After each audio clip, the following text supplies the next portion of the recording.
Black Alpha Network. Power to the people. Situated real quick, and then we about to go to work.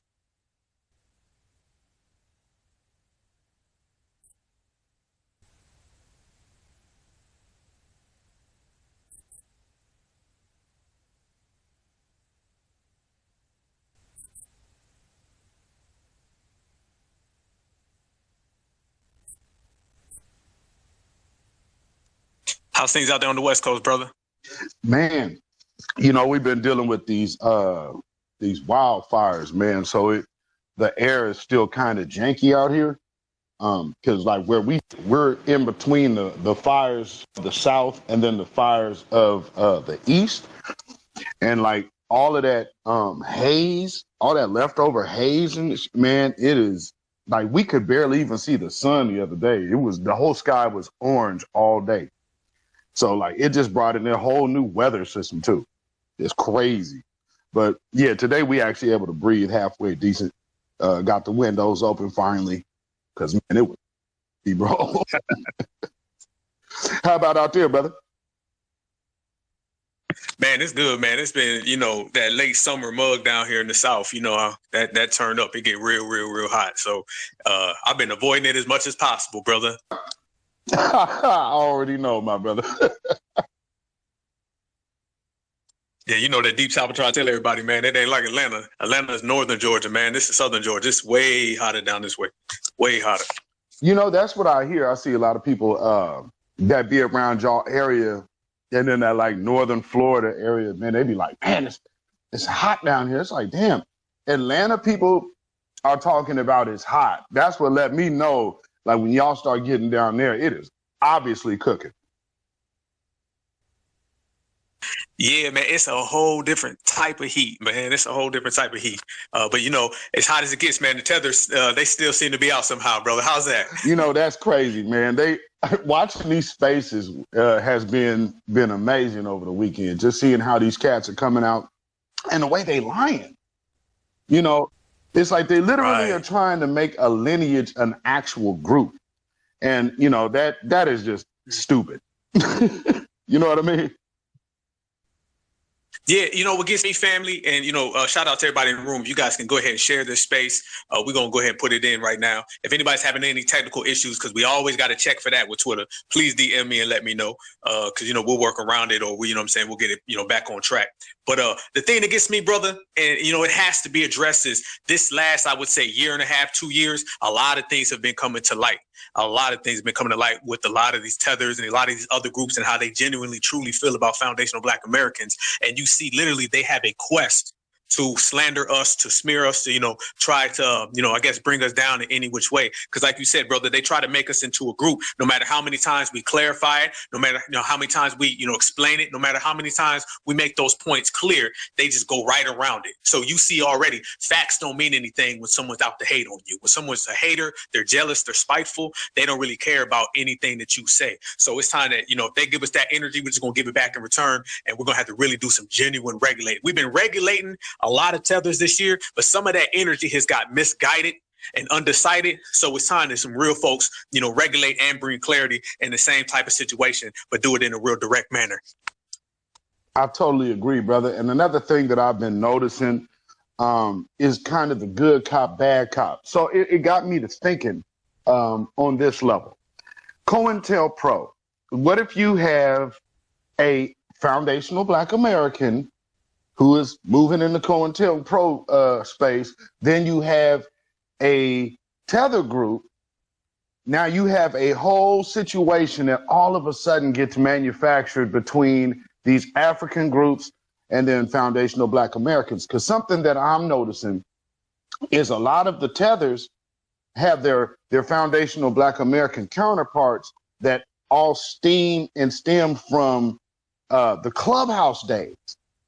And so I'm noticing how that is coming over here to Twitter, because everybody got Twitter. So it makes a beef that wasn't on anybody's radar. It makes it the topic of the conversation, like it has been tied to all of these other folks of the grassroots that was never even fooling with Clubhouse in the first place.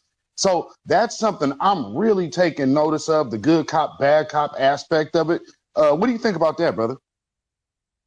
Brother, I think that's a damn good point. I think that's a damn good point, and a lot of people are starting to overlook that, and I'm glad you brought that up, family, because when you start dealing with these tethers and, as we say, these ops, we got to be real generalized on what's really, really going on and understand that it's coming from a lot of different angles. That's one thing that plagued people in the civil rights era, is that they was focusing on one door, and they expected all the ops to come through that one front door. But we all know they're going to come through the back door, they're going to come through the windows, the chimney, the roof, however they can infiltrate this FBA house. We're going to see it. So individuals, like you were just mentioning, brother, have to have the light shined on them, because, brother Zilla, straight up, a lot of times we have to go out there as real certifieds. We got to go out there and kind of clean up the mess some of these people who are claiming to be on our side of the fence are, because they're really intermingling and they're, making deals and they're doing a lot of spotty type stuff with these tethers. So today, everybody in the room, man, we're going to break this down. We're going to regulate stuff, and we're going to talk about this fake diaspora war, because you got to understand, I'm going to say this off rip.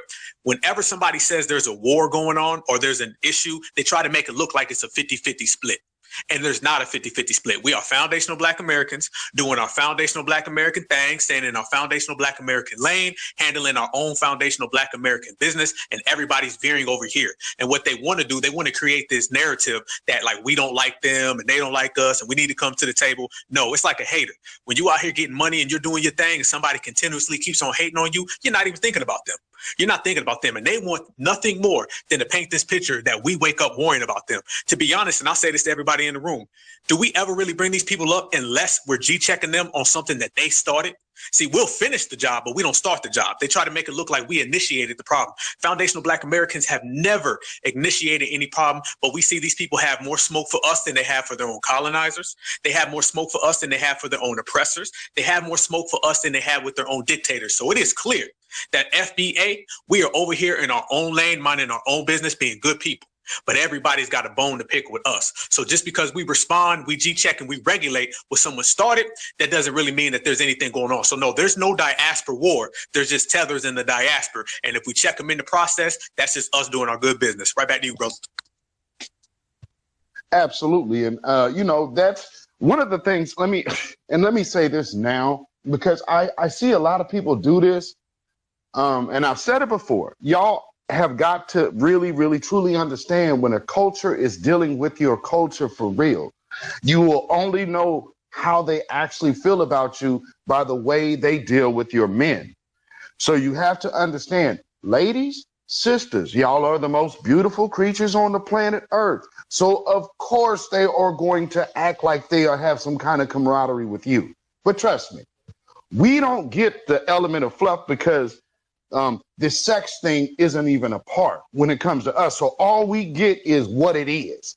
And I'm telling you, ladies, y'all need to trust your men when we tell you that these people don't rock with us, because we could tell you for a fact they don't rock with us. So if we are going to be the protectors and defenders of our culture, of our communities, of our tribes, of our neighborhoods and families, y'all got to let us move in this position. And when we are distancing ourselves from a detriment, let it happen. Because I see a lot of people coming out, y'all got to stop this division. What I'm going to need y'all to do, if y'all really truly believe, back to the other groups who have inserted themselves into the conversation of us only focusing on ourselves. Because y'all do understand that's how this began. So I hope y'all really understand. These people don't rock with us, and we know they don't, because we're the men. We're your first line of defense, and they only come at us with 100% smoke. There is no friend. There is no camaraderie. It is an enemy situation, an enemy-like interaction with these people. That's why now we're not looking to even include them on our claims. Now all of a sudden we're a hate group. We're a cult. No, we're the same Black folks who are the descendants of slaves who have always been here. But now we're cutting you out, and now it's something. That's a grifter. That is a grimy ass, dusty heeled grifter. Brother, what do you have to say about that? Ballers gonna ball, haters gonna hate, And that's exactly what you see when you start talking about our current situation right now. Back in the old days, foundational Black Americans, we were open to everybody else. We were, really be honest with you, we're the most cool, calm, collected people you can find. We were open to helping everybody else. We were out here trying to assist other groups. Like Brother Tariq Nasheed said, we thought we were having reinforcements when other groups will come here to this country. We're sitting there thinking, hey, we're in a system of supremacy. We got these other people out here who are melanated. We got these other people who are Black. Let's bring them on in and we can all work together as a team. The crazy part about it is, instead of coming over here and standing next to us, these other groups decided to come over here and stand next to the dominant society. People will fly all over this planet. They'll have the same Black skin that we have, but they don't stand next to the Black people who are indigenous to this land, which is foundational Black American freedmen. They'd rather go stand next to Zaddy, Karen, whoever else, everybody except for us. So now we started circling our wagons. We start G-checking that. We start getting rid of that negative behavior. All those dark vibes, we got it up out of here. So for people to really understand what's going on right now, because we are in a fever pitch. This is hot right now. This whole foundational Black American regulating season is in full swing. Us eradicating and regulating these tethers and all these other grifters, it is in full swing. It should have been done 10, 15 years ago, to keep it 152. We should have been done this a long time ago, but that's okay because we're doing it now. We're getting rid of all the loose weight. We're getting rid of everybody who wants a free ride, and we're representing ourselves. But in order to do that, you got to understand the history. You got to understand where it comes from, and you got to understand the logic. Me and Brother Marcel, we did a space a couple months ago. It was called Freedmen versus Fleers. And we broke down the differences in the mentality and the thought process about someone who builds versus someone who steals. Freedmen, we build. Everyone else, they steal. And we can't wrap our minds around somebody who wants someone else's items. We would never do that. Foundational Black Americans never try to get in on somebody else's culture. Foundational Black Americans never try to get in on somebody else's accomplishments, the items in which they create, what they innovate. We never do that. We can't even wrap our mind around saying, oh, let me go get what they made. Let me go steal what's off their plate. We don't think like that.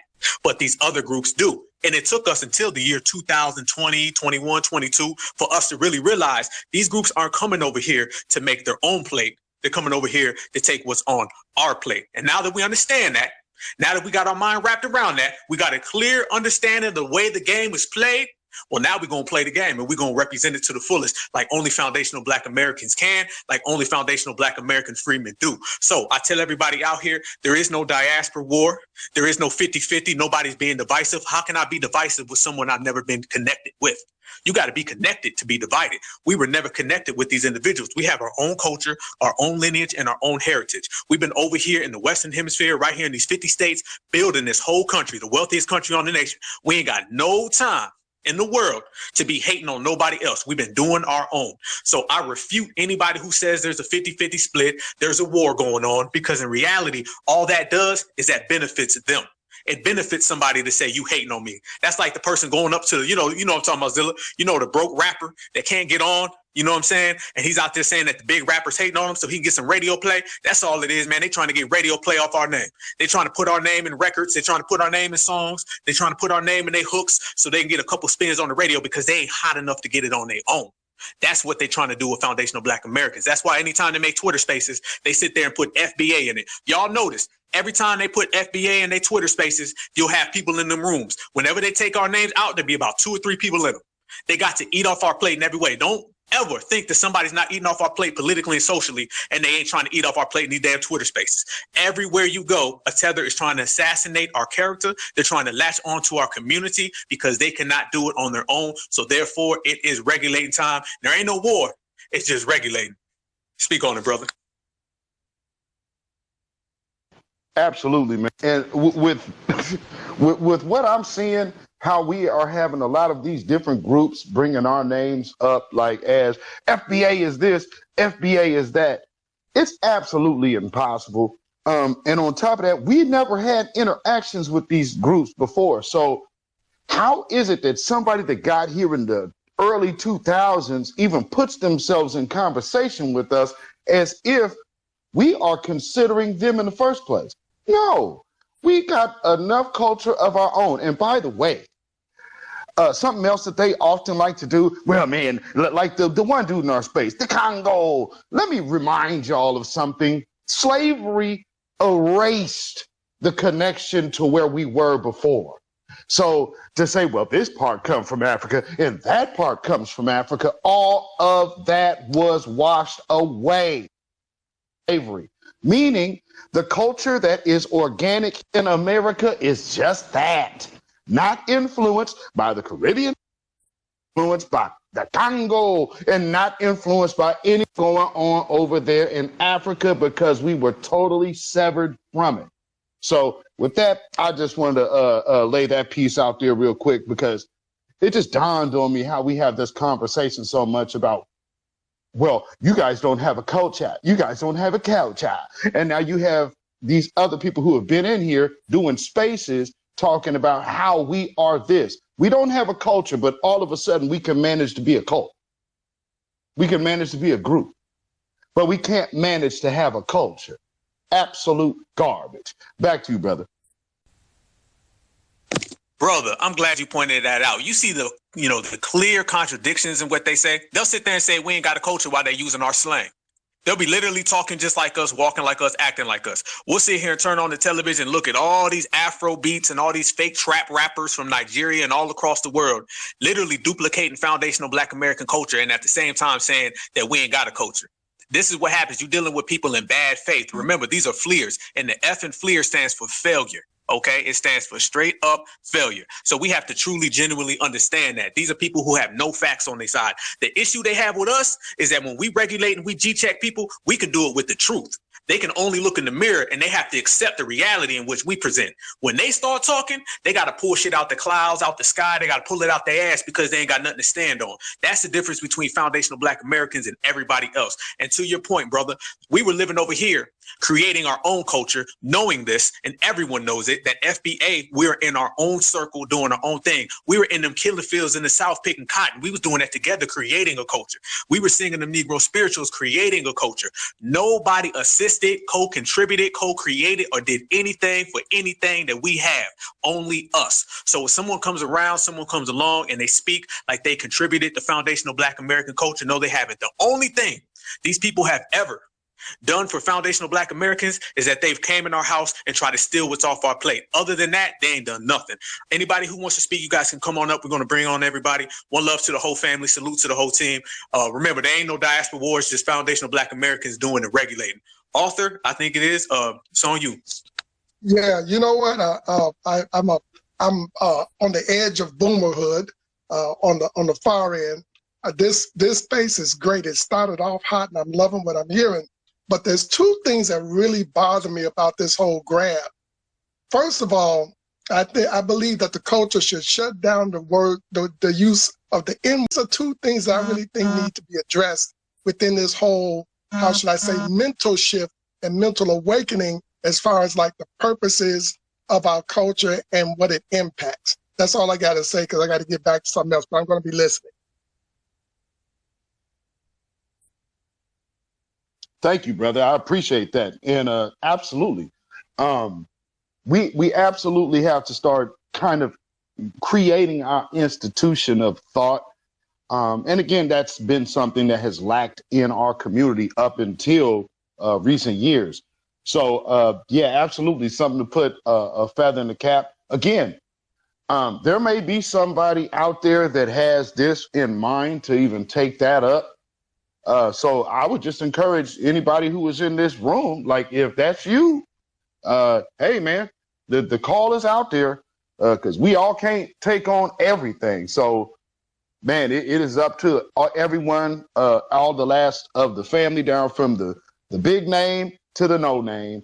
It includes all of us, and it's going to take all of us. So man, somebody pick that up and run with it, and we got you. Go ahead, brother. I want to elaborate on what our brother was just saying. He made a lot of very, very good points. When you start talking about how these other cultures monetize our culture, then that right there in itself shows that we have the dominant culture. If anybody who's ever traveled around this planet, one thing you see for certain is that foundational Black American culture is everywhere. It's literally in places that foundational Black Americans have never even been to.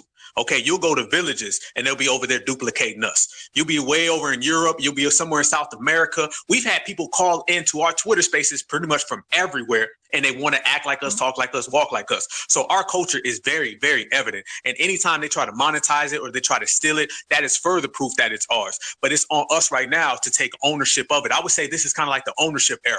You know what I mean? But we're taking all those signs off that used to say everyone else's name, and we putting the rightful owner on it, and that's foundational Black American. It's FBA only, no trespassers. And that's the mentality in which we're going to have to take it. We're going to have to bring that with us, family, socially, politically, all across the spectrum and every aspect of society, because they steal it from us in every aspect of society.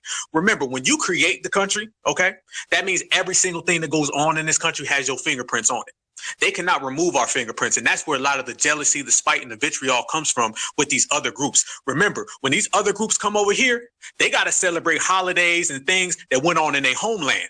We right here in America, we don't have to do that. When we say Juneteenth, we're representing what we did in these 50 states. When we start talking about MLK Day, what went on in these 50 states, when we start celebrating the Black Panther Party, Harriet Tubman, all across the spectrum, everybody that we've had. Today is when Tupac Shakur passed away, R.I.P. Tupac, the GOAT. That's right here in America.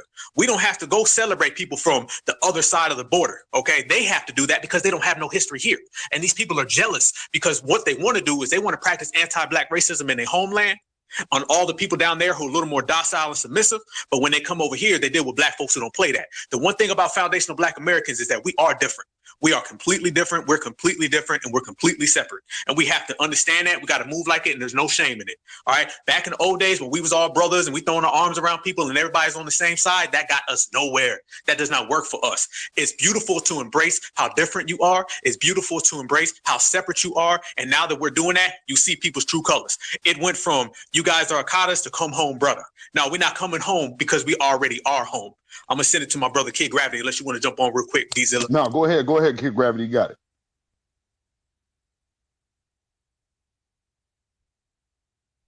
It's on you, bro. It's on you, brother. You got it. Uh-oh, you there? Yeah, there you go, brother. Sorry, I thought I pushed the button. All I'm going to say is this before I go back on the plantation. I hope these people understand that come after these midterms, a lot of shit is going to change. Like, all these friends that you think you have and all these white folk that were bigging you up and loving what you're saying, that shit is about to change. You're about to be labeled a Negro, whether you like it or not. There's laws on the books right now that'll either put us back in slavery or there's going to be more cops on the street. And we all know what more cops on the street means. They're not going to care what flag you rep. They will shoot you and they'll just label you Black. So all this diaspora crap, y'all better knock that crap off, because come November 9th until whenever y'all get y'all reparations or something drastic changes in this country, there's going to be a war on every person with melanin in their body. And if you're not equipped with it and you don't have the allies with you, you're going to be a statistic. And I really need a lot of these non-FBA to understand that, and the coons that follow behind them. Because it's ridiculous that people are having their day spaces on one man because he says something you don't like, when there's active laws right now trying to throw your Black ass back in chains. So that's all I gotta say. Hey, I appreciate that, brother Kid Gravity. Hey, before you go, I don't know if you're there still, brother. What do you say? I know I follow your stuff, brother. What do you say? Your hyphens won't save you? Ain't that what you say? Your hyphen ain't gonna save you, your flag ain't gonna save you. It will shoot through your flag. Yes, indeed, big facts. And that's the point that we were alluding to the whole family, is that when people had the opportunity to come over here and stand next to melanated folks and to stand next to Black people, they didn't do that. They did not do that. They came over here. Let's be real, y'all. They get off that plane, okay, with an empty fucking suitcase and they looking for the nearest Karen.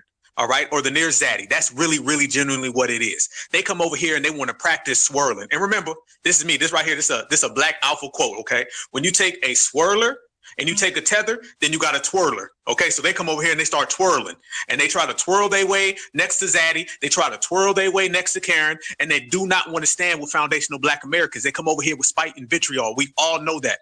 And the hatred that we've seen within the last couple years has been out of this world. But what it is something that a lot of us have already known. A lot of us has already known, and it's been the 100-pound elephant, you know what I'm saying, or should I say the billion-pound elephant sitting right next to you in the room. Everybody has known for years the hate that these people have. We've all known it. I've had people come to me personally personally and tell me about the hatred that these, folks in the diaspora have for foundational Black Americans. But unfortunately, we used to have a bunch of people in the Black mainstream that were hush hush about it. They didn't want to talk about it. They didn't want to speak about it. So therefore, this stuff went right under. And they was over here trying to make policies of everybody. They was over here trying to make all collective, we all Black, all that flat blackness stuff that they were trying to kick. Now, since we've regulated that and we've gotten rid of that fake notion and that fake narrative, now we're really genuinely seeing the truth. And the truth is that we stand alone. We stand alone. And let me say this, family, ain't nothing wrong with standing alone. Because if I got to stand alone, I'm going to stand next to every one of y'all, all my FBAs and all my freemen. That's who it is. So when you got each other, that's all you need. Go ahead, Brother Zilla. Brother, I totally agree. And one thing about it, I think that's part of the problem, is people are seeing people kind of pay attention to us gathering together, especially in these positive spaces with some positive movement. You see how fast, just like with the sister Nordos, you see how fast that she was able to drum up support, although it wasn't a big turnout on the street. Just the fact that she was willing to go out there and make her voice known, it had such a major impact that you had all of these other random dudes. One dude, he was so jilted that now he done got a damn cartoon bear made after him. So when we stick together, the world takes notice and goes on alert. But with these tethers, you got these people who were always looking to us as a fence of protection. Because, well, we all Black, but then you go back into your enclaves and don't deal with us. So now that we're saying, nah, we cool on that. We just kind of just gonna rock with us, rock with the fam, and stick with the fam. Even when we're sticking up for the family, you got these people over here complaining. So that's something just to take note. We ain't got no friends, family. And it's okay to love one another, man. We're going to love this foundational Black American excellence till the wheels fall off. Can you feel me? Go ahead, brother. Man, I feel you 100%, family. And let me elaborate even further since, we own it today. I appreciate everybody for pulling up to the room. If you can, please share this room because, we putting out that real good energy. Ain't no feuding, fighting, and fussing, none of that. Just keeping it certified. Another point that I want to make is as we sit here and we talk about the different ideologies and the different beliefs and how people act, everyone knows that our culture is, completely exceptional. Dr. Claude Anderson says it all the time. Salute to Dr. Claude Anderson. And we hold each other down. Look what's going on right now. And I'm going to highlight some stuff right now. Look what's going on right now in Jackson, Mississippi. Okay. Who is down there loyal to the soil, boots on the ground, assisting other foundational Black Americans? Foundational Black Americans. Who was in Flint, Michigan, assisting foundational Black Americans? Other foundational Black Americans. And who was out in Mason, Tennessee, helping foundational Black Americans? We were. Have y'all seen any of these flat blackness? Any of these we all Black? Any of these come home brothers? Any of these the Congos? Have y'all seen any of them assisting us in the things that we deal with right here in this country? Hell to the no. They are sitting out everything we're dealing with now the same way they sat out everything we've always dealt with. They know what has been going on right here in foundational Black America. It's evidently clear they've been watching us and stealing our culture. So if you sitting here putting your hat to the side, putting Timberlands on and a gold grill in your mouth, and you dressing like us, then that shows me that you done had your eyeballs on us. But since you've been watching us and you've been stealing our culture, how come you ain't been assisting? How come you ain't lend us a helping hand? Where's the olive branch? Because they only do that shit with their mouth.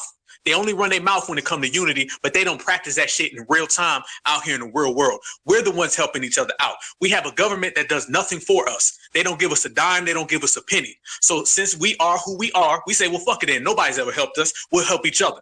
We're spending more money out of our own pockets to help each other who are struggling.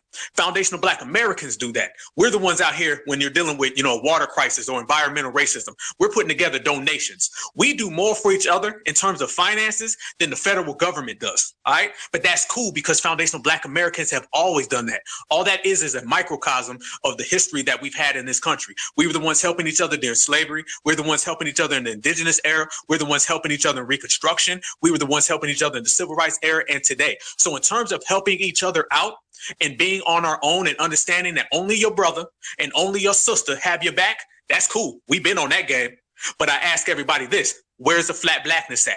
Where's the we all Black folks? They're not coming to our assistance at all. As a matter of fact, I see them spending that same time that they could be helping us out They're spending that time making fake groups, making hate group fucking claims on us, bullshit ass little goddamn petitions that they sign over and over and over again. So it shows you the assistance isn't there, but the smoke is there. And if they want the smoke, they gonna catch it all. Straight back to you, Brother Zilla.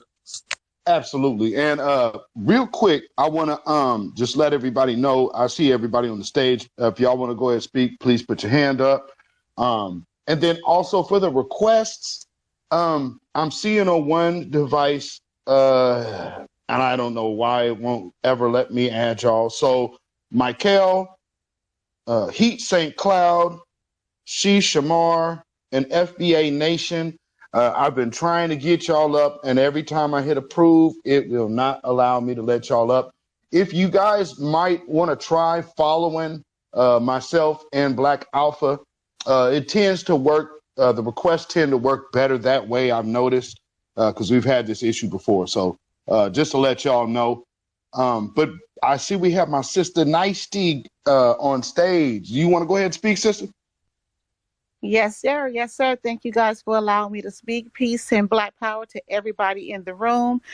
I just wanted to piggyback off of Black Alpha's statement about where all these other groups at when we're going through these crises. And I just wanted to add to that, where are all the pan-Africanists? Greg Carr. You know what I'm saying? Where are the pan-Africanists? Because I went down his timeline and maybe I didn't go down far enough, but I didn't see anything in reference to the Mississippi water crisis. You know what I'm saying? But when, you know, we're talking about FBA and putting ourselves first and solely and focusing on what we need politically, socially, economically, etc., they start talking about we're divisive too. You know what I'm saying? So I want to know, where are all the pan-Africanists too? And I'll land with that. Thank you guys again for letting me speak, and I'm going to get back to work. You want to take that, brother? Absolutely. That's a real fact right there.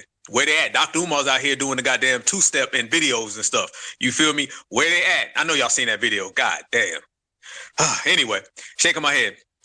Exactly. True point. Where the Pan-Africans at? These same Pan-Africans who got all these things to say about us, they're not there at all. They're not even tweeting it out. I mean, the easiest thing you could do is retweet. That takes 2 seconds. They're not even doing that. So it shows you again, once again, that these people only run their mouths when it comes to unity. They only run their mouths when it comes to holding it down. And we understand it's a play. Let's just be honest and let's just get to the brass tacks of the situation.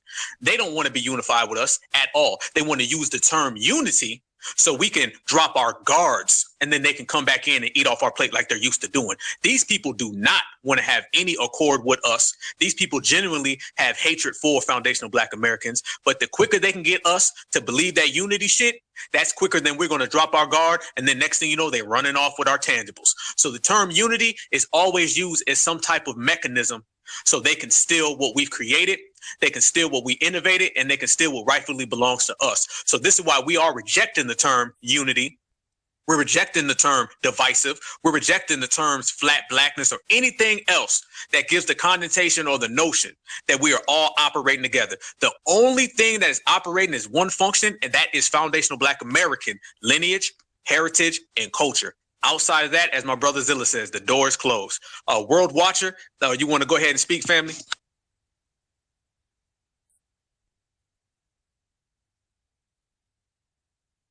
World Watcher, it's all on you. All right, we'll go ahead and jump right back to you, Zilla, while World gets his situation corrected. Go ahead, Zilla. Yeah, you know, that's so funny. These Pan-Africanists that always come out talking crazy, especially Greg Carr.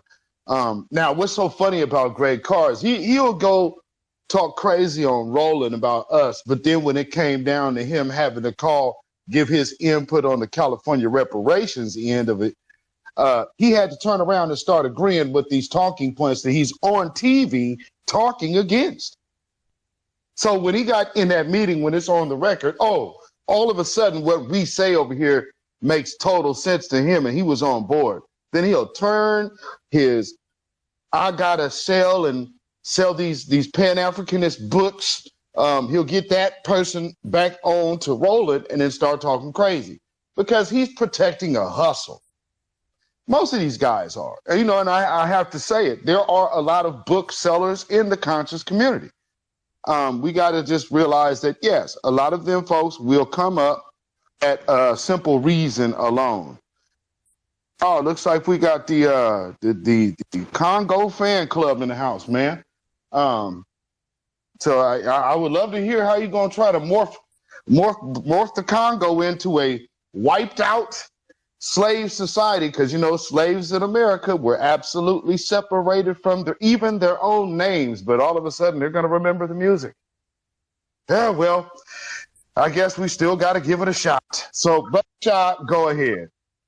Well, I just, I did really want to talk about, because Beatzilla, you're the reason that I actually called my teacher and talked to him. And he gave me the real story, after hearing Louis Armstrong's great-grandnephew, or son, great-grandnephew, that my teacher told me, says, because I hadn't heard this story in like 40 years. So he told me that in 1957, when he was 12 years old, Louis Armstrong was touring, visiting, Congo, different areas of Congo, and he did a performance for the white folks, and then afterwards he did a performance for the black folks, because black folks couldn't be where the white folks was. So when he did the performance for the black folks, my teacher was there, and he said that they talked to him and asked him questions about, where he's from and stuff. This is where he said in front of the crowd of people that was there for his performance, that his grandmother told him, don't ever forget that they come from the Congo. And I just wanted to say that, because when the question was asked to the young brother, where your people from, he said, we're from the United States, always have been. And we have some white folks mixed in us. That was his response to, where's your people from? So I'm giving you a firsthand witness of Louis Armstrong saying that. And I'll land there. I just wanted to clear that up with y'all, since, that was a very poignant point for me. Thank you. I could totally believe him saying that, because that's what entertainers tend to do. So seeing that he was there playing, because, my dad also used to play for Willa Dorsey doing the USO shows. So they always would typically go to different places. It's like, hello, Baltimore, are you ready to rock? It's kind of one of them things. So to take it seriously over a person from that family, I can't really do that. Because as a musician and being understanding, entertaining and touring and all of that type of thing, that is normal. The boy didn't even know his uncle toured in Africa. He didn't even know that. He didn't even know he had visited the Congo. He didn't even know that. That does not alleviate that brother's bloodline, sir. I mean, I get it. Your teacher really believes that he is from the Congo. But again, let me go back to what I said earlier. If we were absolutely stripped of our culture, name, remembrance of our own selves, how then would anybody remember coming from the Congo in the midst of slavery? I met a guy who told me the same thing, and his last name is the same as my mother's last name. When I went to check the records in Opelousas, Louisiana, I couldn't go no further back than my grandfather. My grandfather's last name was Hamilton. When I checked the record books, it didn't have a listing for his mother and father. It didn't even go that far back. But when I met this young brother who's from New Orleans, his last name is Hamilton. Just out the blue, I met him. And he told me the exact same thing. He said his grandmother told him that they come from the Congo. And this has nothing to do with what my teacher told me. This is a young brother that is from New Orleans that I met that has the same last name as my mother's maiden name. Well, that's interesting. I mean, and not to say that that's not the case. Yeah, not to say that is not true. But nonetheless, I cannot discredit a actual blood family member over a show. Because again, like I said, entertainment and an experience of one night does not turn into a family lineage. That man came in here and represented his family lineage, whether you agree with him, whether you don't. The fact of the matter is, your teacher was not related to that man. So this man is coming in telling you what it was. I mean, that's all we could really say. If that man says, no, we ain't from the Congo, then see, here's the thing that you're missing. Louis Armstrong is part of a family. That man is part of a family. So not just Mr. Armstrong, but all of the aunties, grandmothers, cousins, uncles, grandfathers, all of these people would know if they are from the Congo or not. So to come from that, that's absolutely absurd. Our black families do not move like that, sir. It's obvious the young guy didn't really know that. He didn't, really go in deep into anything. But let me just say this. When I mentioned Congo Square in New Orleans, the place where they used to go and dance, and they still do today, the brother in the room said that Congo Square, who started Congo Square? He was saying, not even basically, he said white folks gave it the name Congo Square, and African music didn't have anything to do with jazz. Right. Ain't that a bitch? That's typical of American folklore. I mean, we're talking about a country that had businesses and brands like Coon Chicken, Nigga Head Tobacco, and all of these disparaging black things that were actually done by white folks. Al Jolson ain't black. But Congo Square is not disparaging. It's not like Ancient Mama or, Wait. Congo is not a disparaging name. Trust me. That is the name, name of the... No. Back up. Because, see, what we're talking about is Africa. If we got a whole bunch of tethers out here complaining about being called an African booty scratcher, you mean to tell me that you still perceive Congo Square was to pay homage to the Congolese slaves? I mean, that belief is absolutely atrocious. No, white supremacy. It got its name. White supremacy. It got its name No, from the people. The white supremacists named it because it was a diss, not because it was a celebration. I don't understand how you. It was a diss. It's a blatant diss to black folks. It's a diss to call a place where black folks dance Congo Square. What's the diss? Oh my goodness. You're not making no sense. No, because you're not making any no sense because you do not understand white supremacy, sir. I'm sure everybody in here really gets it, though. Hey, whoa. Let me chime in. Let me chime in. Let me chime in. The fact that you got to use a slur as the only disses that exist, that's inaccurate, brother. Here's the kicker. It's a term that's not used properly. If somebody's name is John and you call him Jerome, someone's name is Jerome and you call him Peter, someone's name is Peter and you call him Bob, that's an inaccuracy. And it's an inaccuracy that's done to dilute what's really occurring and what's really going on. And I remember you said that before. Who's your teacher, brother? Because you keep wanting us to bow down to your teacher. Congo is a slur? Congo is a slur. Congo is a slur if the Congolese people did not create it. Yes, Congo is a slur if it's not used accurately. Though the white folks didn't name Congo. I don't care who named the name. If it's not being placed properly on the proper individual, then it is a slur and it's being used as a backhanded undermine tactic. And now, if you understand white supremacy, then you understand they do that all the time. Now, as I continue, brother, You're not joking.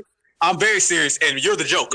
So, as I'm saying, brother, and you're being laughed at, probably about 115 FBAs up in this room, brother. So continue to get laughed at. We ran you out the space the last time because you have some mythological teacher that no one can account for, and you want everybody to bow down to. Hey, mute this guy, Zilla. Mute this guy.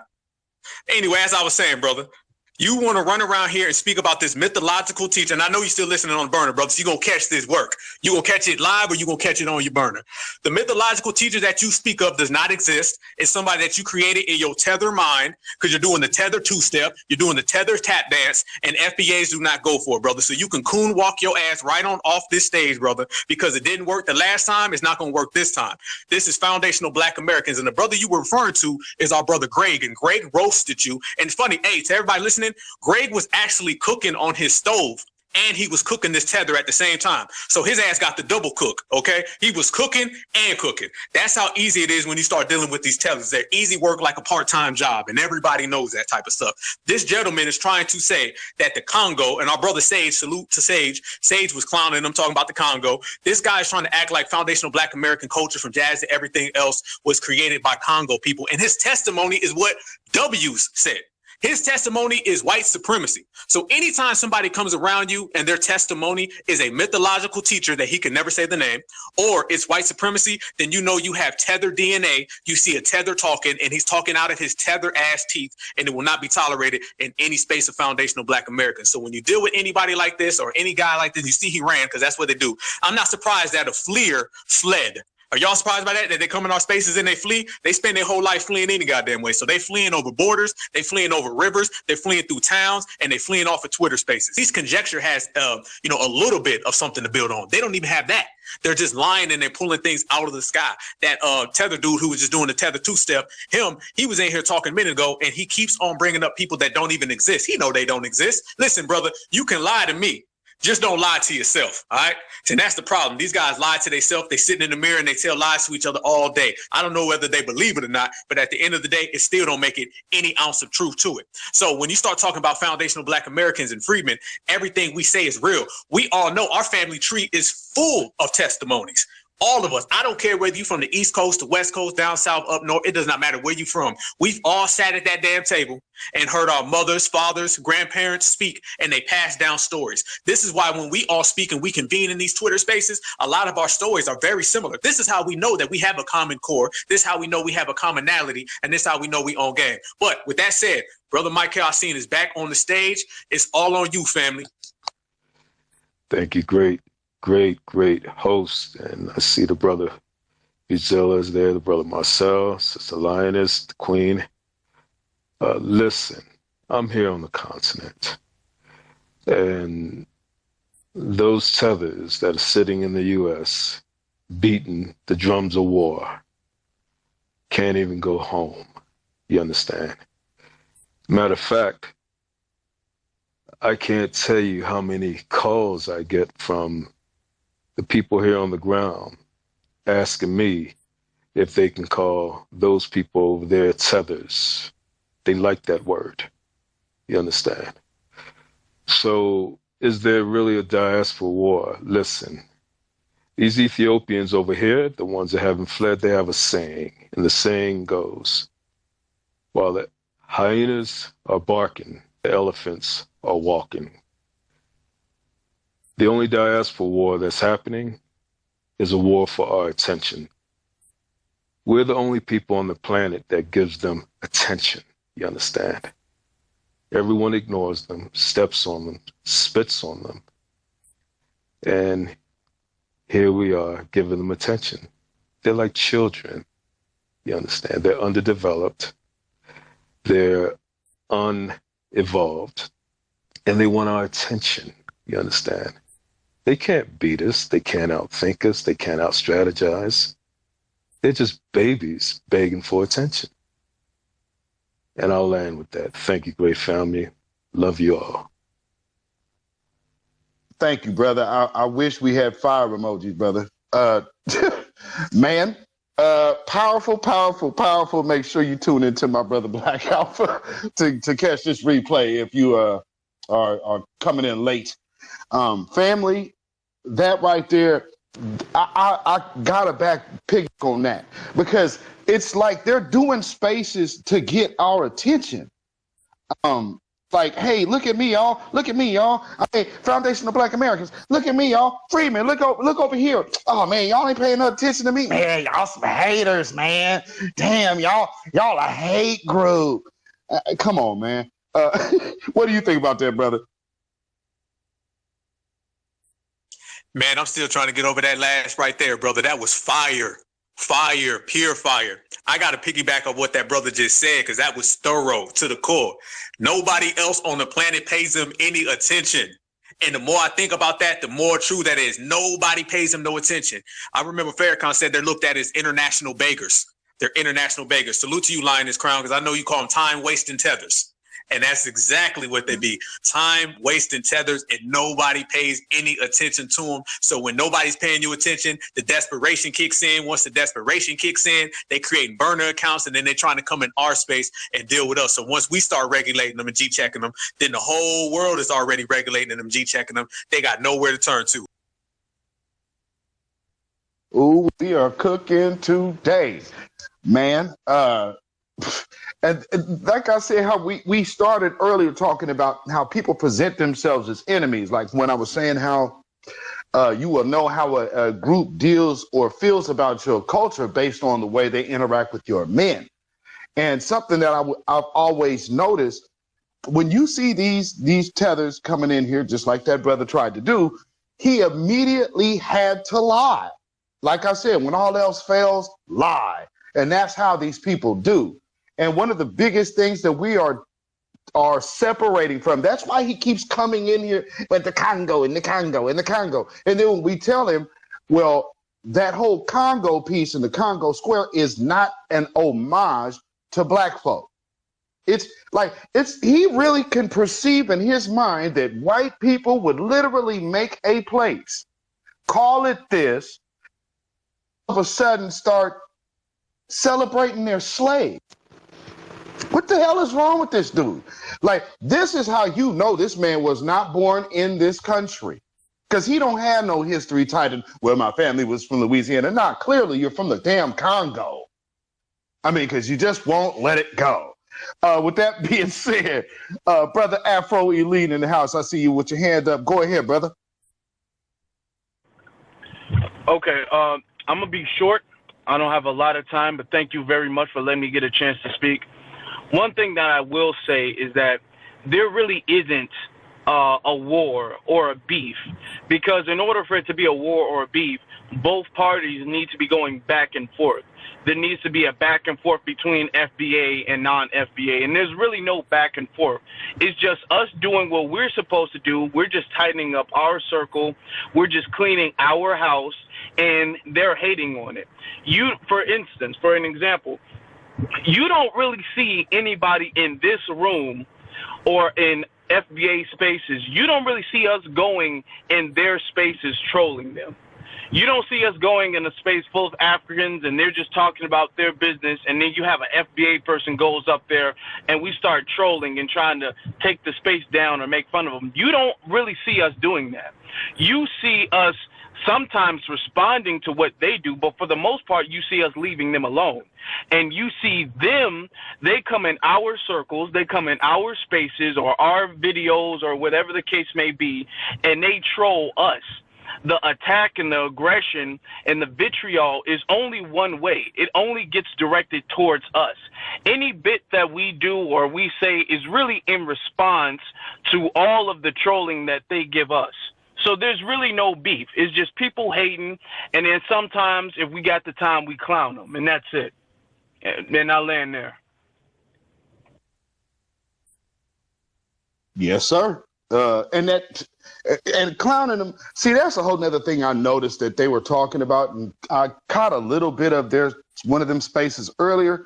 What they do is they start a conversation after the point of coming in these spaces with disrespect. And then they start trying to point fingers at foundational Black Americans, saying how, oh man, they're just so irrational. And one of the brothers asked them a question. He said, well, why don't you just leave them alone? And you know what their response was? Well, when you have people out here with all of this rhetoric, they can't go unchecked. Nigerian, Somalians, Djiboutians, whatever the hell you call yourselves, you are in no way in a position from fleeing to try to check solid, certified, at home, feet planted on the ground firmly, foundational Black Americans such as ourselves. There is nothing over here for you to check.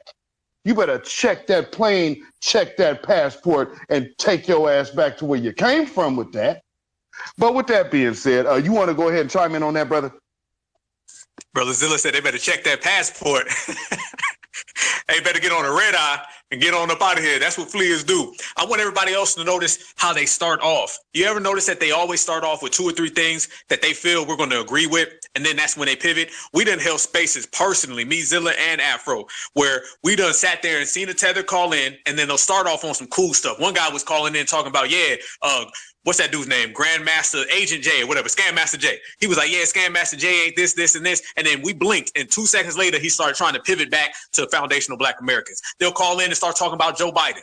Then they'll pivot to back to foundational Black Americans. They were doing this the other day when they were talking about the Queen of England. They started off saying, yeah, I don't care about the Queen. Then they pivoted and went right back to foundational Black Americans. Their game is sloppy. They real sloppy with it. They dirty. They raggedy. This stuff is real dusty. It's that Tether dust. Okay, they got all that tether dust on them, and it ain't easy, you know what I'm saying, for them to really get off on us. Foundational Black Americans, we see through all the BS, we see through all the nonsense. So anytime they come to us and they try to throw out 3 or 4 words that they feel we're going to start listening, and then when we start listening, then they'll start saying, "Bud, y'all's needs to do this and y'all's need to do that." We understand that stuff from a mile away. And personally, I feel within the last year, salute to everybody in the room, I feel we have become experts on regulating a lot of these tethers. The very term tether, that's pretty much a new term that we have all created as people, and we all use that as the basis to get off on. Like our brother Michael was just saying, they over there asking them, can they use the term tether? That's us. We created that. So one thing that has happened and has occurred within the last year or so is that we have gotten really, really skilled and really, really poignant with how we deal with these tethers, because the old generations, they're the ones genuinely who created this mess. They was letting everybody come on in and say we brothers and we sisters and we all friends, just because we melanated folks. And now we've got to the point where we expose that and we've regulated that, and we've gotten very, very good with it. I'm out here seeing old Black folks G-checking them, young Black folks G-checking them, folks from the South, from the East, from the North, from the West. And the one thing we have in common, when it comes to running tethers off the block, we do it. And we don't do it wasting time and energy. We do it with style. Remember, FBA, we can G-check your ass on the way to the bank. My brother Freeway's in the house. The floor is yours, my brother. What's up, everybody? Salute to everybody in the room. One thing I want to say is for the ones who come from elsewhere, the Caribbean and Africa and all the other places too in the world who come to America, me and you both know that coming to America is a status symbol. Because when you go home, you ain't going home to stay, you're going home to visit, and you do flex on them people when you down there. About to get ready and fly out and go back to America. Now, the problem is with that status that you earn coming up amongst Foundational Black American freedmen, being off code, you just earned another status symbol, which is tether. You earned that name. Nobody came in and tried to, you earned that name. Let's just be clear about that. And over the years, a lot of the attitudes, I'm talking about the tether attitudes and tether mentalities is getting checked. And you got to eat that. You got to eat that. When you get on Black people nerve, they going to eventually deal with you. Everybody got grandmas and granddaddies. Once you get on their nerve, they finna get on your ass, and that's it. So right now, I'll just fall back for now. I keep it real short. If I got something else to say, I'll come back up. But like, imagine your grandma and your granddaddy. You go ahead and they tell you, sit down, sit down, sit down. Get on their nerves, they getting on your ass. Major facts. That's foundational Black American living for you, bro.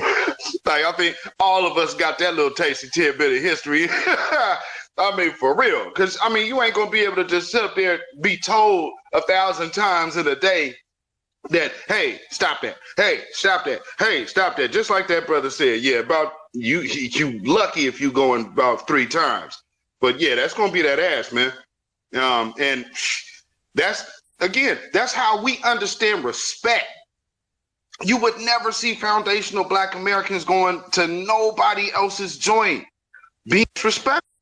Then we have conversations, we're just literally family. Then they come in here introducing themselves into like, why do you guys hate us so much? Like, hold on.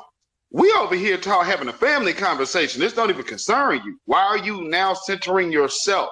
And it's like that brother said earlier, these people are attention starved, and it's just really showing itself on a major scale right now. What you think about that, brother? Big facts, man. I love the way Freeway put that down. That's a real facts. We zero tolerance, man. We got a very, very short tolerance for the BS, especially this era. You know what I'm saying? We're done. Like the whole wait till tomorrow, wait till the next generation, things is gonna get better, y'all. Man, that's over with. We are in the real time, real results era, and we want it now. We want it today, and we deserve it. Because once again, we created this country. We created this country. Not kind of, nobody cold contributed, none of that stuff. It's all us. It has our fingerprints everywhere. So therefore, folks is realizing you're going to have to wipe your feet when you step to that door. And that door has foundational Black American on it. As far as I'm concerned, I say no trespassers. That's the way it should be, and that's how it should have been years ago. But that's okay, because that's how it is now. And we have all played a role in it. That's why I salute everybody in the room and everybody who's keeping this alive. Everybody who's permeating and radiating that real FBA energy. I salute you, because we are the ones who disallow people from coming in and eating off our plate. Remind you, these folks did not make their own plate. They didn't put a piece of food on that plate, not an iota. Only thing they've ever ever done is they came over here, found what we were doing, and then they said, let me get it, let me take it. And if they got to come up with some tricky way of doing it, put on some camouflage, sneak in, to, like I said, cover themselves in all that tether dust, you know, that's what they try to do. But now we're not allowing that to go on, and we stopping that stuff in the tracks. We checking them at the door. You know what I'm saying? So foundational Black Americans carrying the weight for the world, carrying the weight for people who don't respect that, that's over. It's going to have to be some respect. Going to have to be some respect, and you're going to have to respect it because we know you cannot check it. And I tell everybody this, and I'll consistently say it, and I'll constantly say it. When it comes to this country right here, this is what we built and what we created, and they run and they hide. So you can never really have somebody who's a stealer, who's a thief, sitting at the same table with somebody who is an architect. We built this country from scratch. Not kind of. We didn't jump in when it was halfway built. We didn't come over and see what other people was doing and put our name on it. We didn't pull out an erase board and erase their name and put on ours. No, we built it, we created, we innovated, and we own it, and we're going to act like it. And they're upset right now because this is the generation where we're acting like what we have done. We're not acting like somebody who is a second-class citizen, someone who's just lucky to be here, someone who's privileged to be around the W's. Hell to the no. Everybody is privileged to be around us, and that's what it is. That is what it's always been. But the only difference is now is we saying that shit loud and proud. I'm lost who's in next, brother. I don't know if you see who's next, Zilla, but everybody can take the floor however you want to do it. Brother, Path of Justice. You can go ahead, and then we'll get to Riviera. So go ahead, Pat. You're gonna unmute yourself. Okay, thank y'all for this conversation. And yeah, these tethers have been kind of going overboard with what they're trying to do, but we're kind of ignoring them. But it's still like, I think our expectations are high. We've traditionally seen them as other Black people. I know we've changed our mentalities lately, but as a Black people who want to see other Black people prosper, and these tethers definitely don't think like that. And then those of us who had a Pan-African mindset, we looked at a lot of these as what we would expect their ancestors to have been, people who build kingdoms and do things for the mutual benefit of other Black people, but they don't have that mindset. As spiritually speaking, you know, I guess we're going to use the Native American comparison. Spiritually speaking, these tethers have a lot of mindset like parasites or fungi. They go to where there's a lot of resources and there's easy growth, but they don't really think like kings or queens. And I think that's the first problem that they have to overcome, because we can't overcome that for them. They need to change their mindsets from thinking like parasites. Okay, I'm going to go here, do well for myself, and just floss because it's easier to do it over there versus kings or queens. It doesn't matter how difficult it is. I'm going to make the sacrifices to build up my people, other Black people throughout the diaspora. But that mentality is non-existent for the most part between these two. So that's the first point of the conversation is like, look, we already know that's not your mindset. What do y'all need to do to start adapting that and to change that mindset from a parasitic kind of mindset? But thank you.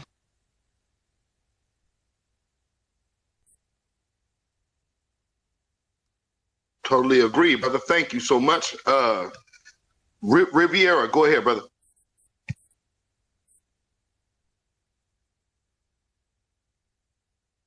Riviera, are you there, brother? Riviera?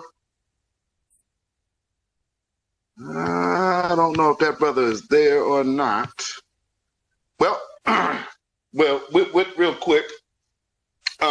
Y'all could do us a favor and go to my brother Black Alpha Network's YouTube channel right now and go subscribe. While you're there, also go over to my YouTube channel, Beatzilla PDX Official, and subscribe if you could, family. And for all of y'all who are in this room listening and want to speak, if you don't already follow one of us, you might want to follow us because that helps your request be seen. Because we see that Twitter is kind of acting janky. So if you follow us, it helps, I guess, Twitter to get these requests through us. So just word to the wise. Go ahead, brother. Are you there? Yeah, I'm right here, family. Hey, big salute. Hey, yes, you guys make sure that you swing over and you subscribe to my brother Beatzilla's YouTube channel right now. It takes 2 seconds. And subscribe to my channel if you're not already, Black Alpha Network on YouTube. That takes 2 seconds as well. And tonight, y'all make sure you pull up because I'm having a show tonight called Karen with a Crown. And we talking about the whole situation going on in the UK with a lot of these Commonwealth coons. And we're going to break that down. That's tonight at 8 o'clock on my YouTube channel. Make sure you subscribe to it. My brother Afro Elite was just on stage as well. And you guys make sure you subscribe subscribe to him. Support the new black media all across the board. Now, speaking of that, the last brother who just spoke, Pastor Delight, you made a point. When we say brothers and sisters, everybody knows who subscribe to my channel. I always say brothers and sisters, kings and queens, goddess and gods. This is how we refer to each other right here. Okay, all that shit with akata and all those disrespectful slurs that they try to use on us, we would never wake up and have a designated term for another black person. That's what they created. And it's not surprising that folks from the diaspora, tethers, have terms that they have for foundational black Americans, but we don't have any for, for them. We call each other brothers and sisters, kings, queens, goddess, and gods. There's not another group on this planet, there's not another lineage, heritage, or culture that references themselves as brothers or sisters. I've never been anywhere where they say, what up, king, what up, queen? Never. Only people who do that is us, because we have love for each other, respect from each other, because we came up together. We are loyal to the soil. We got it out the mud, literally, in this country. So our commonality is very strong. Us being galvanized is very strong. Our common core is very strong. These other groups don't have that. They have that backstabbing culture, and then they try to put that on to us whenever they come over here. They're over there selling each other out right now. Okay, as we speak, they got nothing but spite and vitriol for each other. And then when they come over here, they try to put that on us. And then when we don't go for it, they got the terms and the uses of these words, these slurs that they come up with. How are you going to call FBA divisive when you guys are over there having wars throughout your whole continent? Now, isn't it funny? Whenever you start talking about the slave trade and you start talking about how they were, Africans were selling other Africans, the first thing they say is, well, we had tribal differences that the colonizer was able to take advantage of. That's why we sold each other. But then when we tell them y'all got tribal differences right now and y'all try to pull that stuff on us, they say, no, we don't. Which one is it? They use the tribal differences as an excuse when they want to eradicate themselves for blame for the slave trade, but then they want to flip-flop that when it comes to us calling them out on it. The whole world knows, everybody, that they have a backstabbing culture. They do not represent each other. They look at each other with the side eye all the way around. We, as foundational black Americans, we were the ones out here holding people down. They was walking around with dashikis 20 years ago, talking about let's go back home to Africa. We were the most, loving, the most caring, the most forgiving people. We wanted nothing more than to reach out to everybody and come on over here as black people. They didn't want that. And now that we start getting on our game and we start getting to the money and reparations and tangibles, and we really out here doing big things, making boss moves, now all of a sudden they want to talk about unity. They want to talk about being on the same page. It don't go that way. If you wasn't rocking with us from day one, you're not rocking with us right now. If you wasn't rocking with us when we was in the killing fields of the South, okay, like I'm down here in Savannah, Georgia, okay, it gets hot out here for real. And my brothers and sisters were out here building this country down here for real. And if nobody was representing us then they ain't rocking with us now. Everybody, the whole world seen what went on in the civil rights era, okay? When they was out here putting water hose on us, hitting us with billy clubs and sicking dogs on us, somebody tell me, where were the pan-Africans then? What was the diaspora then, okay? Where was it when we were reconstruction and rebuilding this country? Where were they then? They weren't here, just like they're not really here now. The only thing they want is foundational black Americans to believe that nonsense so they can get in on our reparations money. Because before, it used to be y'all not really black. When we start talking about reparations, now it's come home, brother. We don't have to come home. We're already here. Straight to you, Zilla. Big facts. We're absolutely already home. And that's the one thing that they talking about, like, go experience Africa, but you're rushing, beating down the door to get over here. So you're trying to sell us on something that you don't even want. And then tell us, well, hey, you guys are hateful and please, we didn't flee. And here's another thing, if you've noticed, even with that Nigerian woman who was so proud that Carnegie Mellon was protecting her from us dirty akatas. But then she said something about the queen and they threw her under the bus, lickety split. So you saw a lot of Nigerians coming out. They're still trying to talk about this. Akata is not a negative word. Here's the thing. When we tell you, because that's how this works, when we tell you what is offensive to us, that is the time to now start evaluating how you respond. Not tell us that, well, no, it's not always a word used in bad connotation. Bull. And it doesn't really matter. We telling you we don't rock with that, and we are looking at it as when you're coming to us with that kind of conversation, you're a damn enemy. And when you're an enemy that does not belong to our lineage, you can get your ass back to where you came from, because we don't owe you nothing. Now, if y'all remember how them people came in here before, talking about, well, what about these people from war-torn countries? It looks like you need to go fix it. Oh, so you don't care? Hell no. See, they're not used to that. They aren't used to that. I care about us, because think of it this way. How would you go? You have to be some kind of low down, dirty, grimy, backstabbing bastard to really say, okay, I see this person is being mistreated. I've seen this person has been misused, and everything that they have created has gotten stolen. Let me go get my piece in. Let me go ahead and dump on these akatas. So because if you've noticed, they always come into our spaces talking down and condescending to us like they're so great. Yo, dusty heeled ass fled. So like that Djibouti woman, I've shown y'all what Djibouti looks like. As a matter of fact, just go on a Google map and tell me if you can locate the damn cities in that abandoned, barren wasteland that she calls a home. But she doesn't call it a home because they fled that too. These people are like locusts, okay? They're almost, you got the white supremacists that come with the cream of the crop to come absorb resources, and then you got the gleaning locusts. You should call the tethers are gleaning locusts. They come through to get all the little scraps. Oh, Daddy done left me a little bit. Well, shoot, I'm still not a nigga. So let me go over here and get this. And then something go wrong with him. Oh, please, brother. Can you please help me and my family? The white man, he done us so terribly. Man, miss me. I know you want to chime in on that, brother. Go ahead. Oh, yeah, you know it, brother. Hey, you know it. Hold on. Riviera, is that you, family? Yeah. Go ahead. The floor is yours, brother.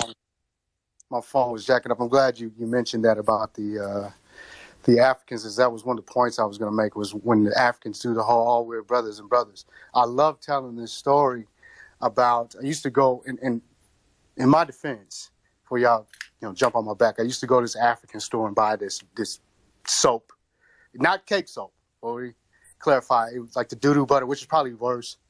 But I used to buy it for my girl. She liked the soap. This is pre me understanding what the Diaspora Wars was about, or Diaspora Wars. And anyways, it was this African lady that was in, for context, I live in Tulsa, Oklahoma. There's not a lot of Africans here already. And I think this lady was from either Nigeria or someplace. I don't know where exactly she was from. And anyways, I used to patron her store, and I would buy things, and she was really nice as long as I would spend money. I remember going out somewhere, and I seen this lady. Now, this is the first time I seen her outside of her job. And I'd been seeing this lady for almost, I'd say, a month. And, hey, how you doing, kind of thing. And she was out with her husband and kids, and she looked at me kind of weird, and I was with my girl, so it shouldn't be like, no misunderstanding like I'm trying to hit on you or anything like that. I was just like, hey, how you doing? I was like, hey, that's the lady that, I get the soap from. And she kind of looked at me and did this like, it was weird. She did this like kind of thing like she didn't acknowledge me. So I let it slide. What I found funny is, and I always bring this up, the last time that I seen this lady was at a Walmart. We know how hillbilly-ish Walmart, and I said for context, I live in Tulsa, Oklahoma. When these motherfuckers come to the South, they get their nigga wake-up call real quick, like you said, brother, real fast. Whenever the white man sees how they are, because they don't treat them the same in New York, California. And one of the things that I like about, I see Marcel and them are in the room, and the other cat is in here. They'll talk about how, the economy's getting bad. They get kicked out. And they ain't got no other place to go but these places like Tulsa, Oklahoma, where the rent is cheap. You could buy a house for little or nothing, or rent a home for little to nothing. And when they come here, white people don't treat them like, unless they go to ORU or something like that, where there's, there's Christian missionaries or something like that. And even in that case, those people have been brought over here by the missionaries.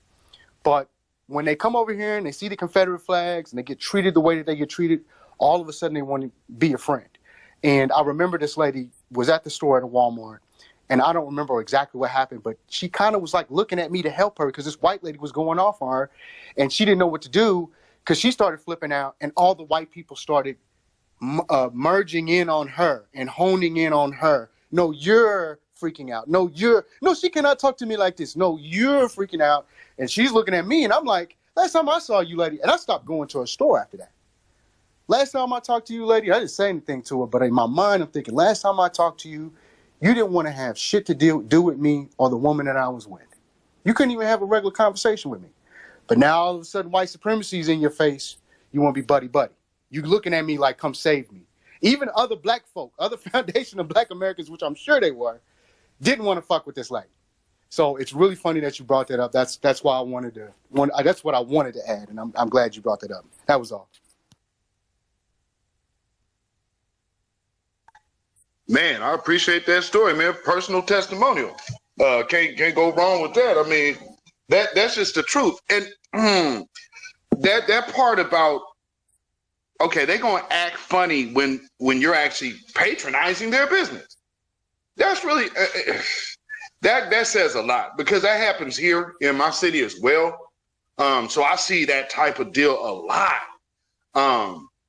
Like how these Africans, and you know, some of them understand, like, okay, this is Beatzilla, so they kind of come around me with kind of a certain feeling, because I guess they believe I feel some kind of way. But truth be told, a lot of that is them, because it's like, well, no, we are content with just being ourselves. Now, it's not like we over here, we hating on Africans, we gonna hate on you Nigerians and all of this. But if you are gonna come at us with this attitude of we're inferior, oh no, I can't do that. And then, because at the end of the day, we're inferior, but you want us to be your defense, because we're gonna be the ones that you can say, well, they can't deport these niggas.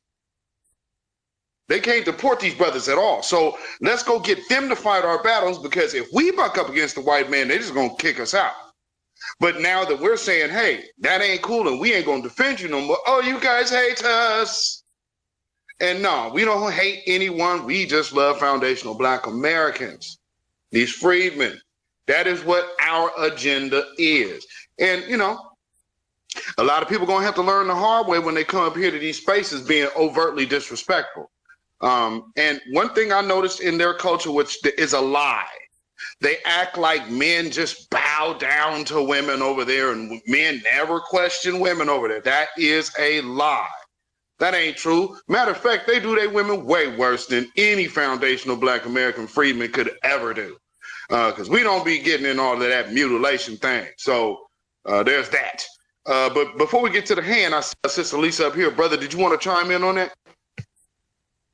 Yes, indeed. You're right, brother. They are the most misogynistic people in the world. I don't play that stuff when they be like trying to turn it into some gender stuff and all that. No, over there, we see clearly how they treat their women, and it is not with any type of respect at all. That's why a lot of their women run into zaddies left and right over there. They don't call their women sisters. They don't call them queens. They don't call them goddesses. And right now I can look at this panel right here, and we have some queens, some sisters, and some goddesses, and we represent ours. They don't. But can I clean up the term akata real quick? Let's put something on the table, family. We're going to say something that we all know, but we're going to speak it aloud like we do. This notion that anytime one of them says akata, they always try to dump it off on the Nigerians, right? That's their excuse. Because like I said, they go back to their tether table and then they come up with a tether excuse. So anytime we say, you know, y'all call us akata, first thing they try to hit us with, oh, no, that's a Nigerian term. Now, think about this. Let's just say that the term, you know, the N-word was created in Alabama. Does that mean they don't say it in New York? Does that mean they don't say it in Kansas City? Do they not say it anywhere throughout the South? Do they not say it in New York? Do they not say it in California? So this notion that just because the term was created in a particular location, it's not being said all across the continent is a damn lie. Akata is being said from one side of Africa to the other side. It's being said in north, south, east, west, above the damn sub-Sahara desert, you know, beyond it. That is the case. So we don't play that game where they try to make Akata look like it's only coming from one nation. Because when I look and see that term being thrown around, I don't just see it coming from Nigerians. I see it coming all the way across the board. The same thing with the N-word. If somebody came to you right now and said, no, the N-word only gets said in Mississippi, you know they lying. If somebody came to you right now and said, no, they only say the N-word in Alabama, you know they lying. That word gets told all across this country and outside this country. So if you have people who use the N-word and they're not even from America, then that means you got akata being used all across Africa. I think our sister Lisa had her hand up. It's on you, sister.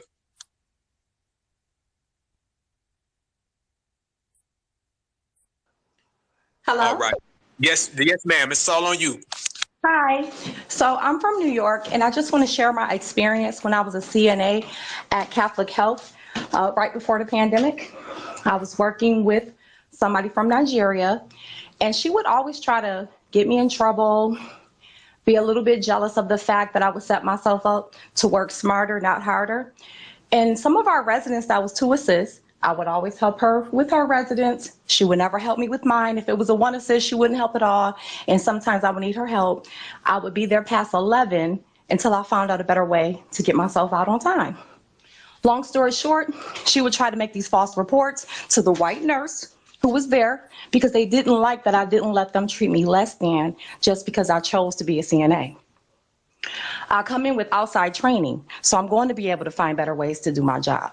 So I got myself out of there, moved to a different floor, and it was just a completely better experience after then. And this is prior to the pandemic, before we even started getting into these spaces. So I had no idea that they had this kind of contempt for us at the time, and I had already had an experience like that with one. So I just wanted to share that. Thank you, sister. I definitely appreciate that. I definitely appreciate it, because what you just said, I've heard a lot of stories like that recently with a lot of people all over this country where they're having these encounters where they're realizing that things aren't what the narrative used to be. So I appreciate that commentary, because we all deal with this. We come across these folks and we see that the notion that there's this unity that has been sold to us. And it's been sold to us for a long time. Now, you always had brothers and sisters who really knew what was going on. But to a lot of brothers and sisters, the mainstream kind of had their minds warped. And they really genuinely believed that there's some type of accord and some type of, notion that we all melanated people, we all black. Because before it was we all black, it was we all melanated. You know what I'm saying? And they flipped back and forth between those two things. And now a lot of times on the job, as our brother was just speaking a few minutes ago, he found out at a store that he was patronizing. We find out in public, it don't matter where you're from, you have these encounters, these personal encounters with these people, and then you come to find out that it ain't all sweet like they tell us it is. So our personal testimonies as foundational Black Americans are the truest form. Our testimonies is what really keeps things solid. We have testimonies unlike anybody else because we don't live in fantasy land. We don't live in Tether Disneyland. We don't live in, some fake world that they've created that only exists in our head. We operate in reality as brothers and sisters. So whether we're hearing these testimonies on the job, we're hearing these testimonies at a store, we're just hearing these testimonies anywhere in our personal life, it adds up with what we're all saying. And the beauty of these tether spaces, because yes, they're tether spaces, because these tethers come into our spaces, they say some shit and then they run. So the beauty of these tether spaces is that we run their ass out, and when they get together and they come in our spaces, we run their ass out, and then when we go up in their spots, we run their ass out. Because somebody's a runner and someone's a hider, you're going to always keep their ass running and hiding, because that's the only thing they do. Obviously, they can't build. Obviously, they can't create. Obviously, they can't make their own things. So the only thing they do is they lace them goddamn tether shoes up, they load onto their tether space, and then they run their mouth about us, and then we G-check them, and we send their asses right back home. Path of July, Path of Justice, I think. That's on you, family. Yeah, again, thank you for the continued conversation. And I think we're talking a lot about the negatives about this, but the negatives also hide the positives that they're not doing, that they need to do, or they must do, not only to power themselves, but power Black folk throughout the diaspora. We're going to fight our good fight here regardless, but to be honest with you, to end white supremacy, they're going to have to do their part, and to free their countries, they're going to have to do their part. But yeah, I was just thinking that, again, if we accept that their reality is that internally, i.e. their emotions, their spirit, and their mindset is that like parasites or fungi, like I keep saying, but not like kings or queens or brothers and sisters, as the other gentleman was pointing out. If we accept that, that changes our mindset, because A, we already know what we're dealing with, but B, the solution is to change that. But C, to change that, sometimes you can change how you're thinking, but most of the times you have to change before you think. Or my dad used to say, sometimes you have to think before you do, but sometimes you have to do before you think. So it goes back to the previous conversations we were having. We were asking a lot of these tethers before we were using that word, but these tethers, like, what have you done to benefit, or what are you doing to benefit Black Americans here, Foundation of Black Americans? And they didn't have any answers, but we need to start seeing some solutions from groups of people before we even start talking about this pan-African stuff. What are you doing for FBAs here? What are you doing for people in your own land? What are you doing for Black people anywhere throughout the diaspora? What are you doing to fight white supremacy? Like, we need tangible solutions, because the fact that they don't have any solutions or any work or any accomplishment itself tells you that the positives aren't there, so chances are the negatives are even deeper than what we realize. But I'm just putting that out there for a change of framework, because we can keep going about these tethers all year about all the negative stuff we're doing. Once we accept that, that's the culture right now, dominant between the tethers. It's like, okay, until we see some solutions, we don't even need to be talking about all this stuff y'all say, y'all akata ain't this, and we know you're bullshitting. So until you show us some solutions about what you're doing, or at least trying to do, then it's not even worth having a conversation. But anyway, that's just putting that out there.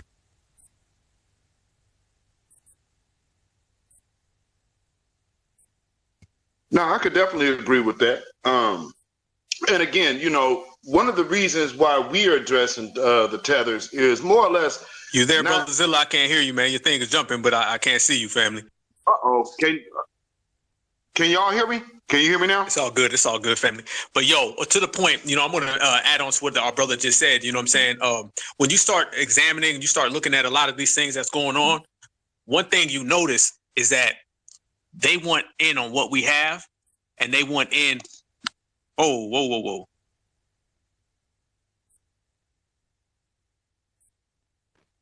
Can you hear me now, brother?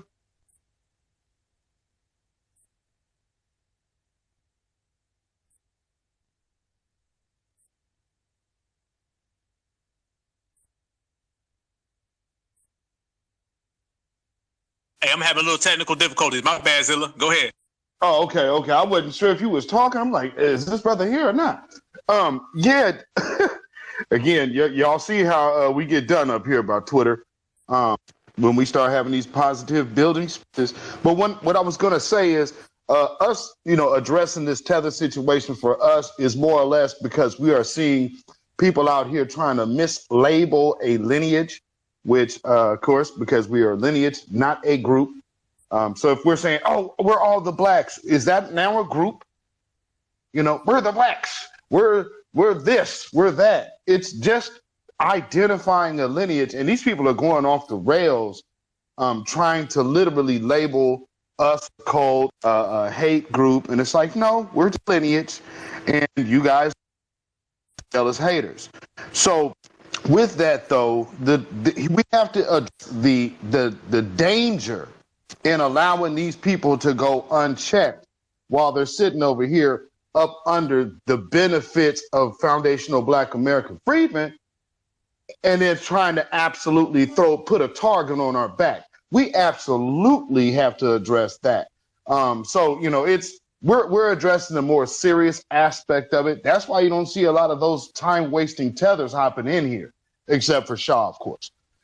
So yeah, before I see Nordos up here, but Black Alpha, did you want to go ahead and chime back in, brother?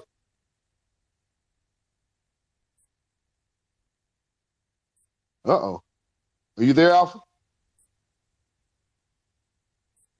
I see his thing jumping, but yeah, he's having technical difficulties too, so I can't hear the brother. Oh, we good, family. I'm gonna sort some things out. So Miss Nordos, go ahead, sis. You can unmute yourself. Hey, Beatzilla. Hey. Black Alpha Network. Just real quick, I just heard something you said and just wanted to kind of veggie back off of it. Notice that they never attack the term freedmen. They never attack us saying Black Americans or African American. One of the reasons is they try to call themselves African American. They say, well, technically, I'm African American. Okay, you can have that. Okay, technically, I'm Black American because Black is a big catch-all. Okay, you can have that too, but they don't attack freedmen because when we explain that freedmen is a political status and a descriptor of the only Black people enslaved in the United States, that it's a political designation, you notice they never say freedmen is a hate group, never, because it's on the books. And they know that they can't go to white people and say freedmen is a hate group. And they'll be like, well, who are the freedmen? Oh, you mean the 5 civilized tribes? No, the Black freedmen that were emancipated from slavery. That's why they won't attack it. They know what they're doing. They know that they're trying to call an ethnic group a hate group. And all that is a silencing tactic. Nothing else, nothing more.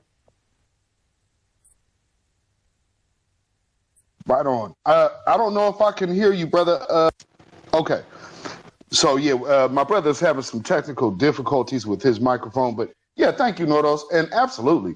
I'm surprised that that part hasn't jumped out at people before. So they're not ever attacking the freedman designation, which makes total sense.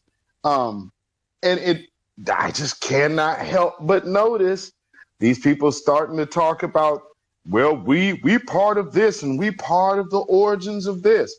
Foundational Black American literally is a tie to freedmen, and it makes a designation so clear that it is a hard fence to climb. So I see, brother.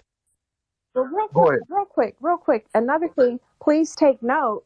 No one ever wants to admit, all throughout the world, everyone patterns their fight for liberation or freedom or, their push against crimes against humanity. They always cite Black Americans, enslavement, and the civil rights movement, right?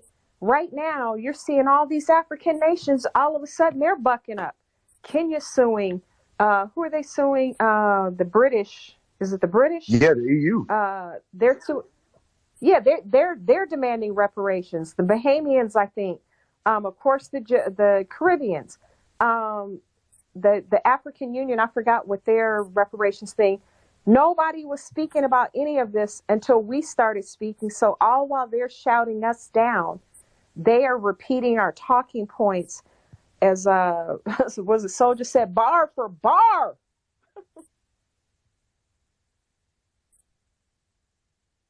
Big facts. Black Alpha, are you back, brother?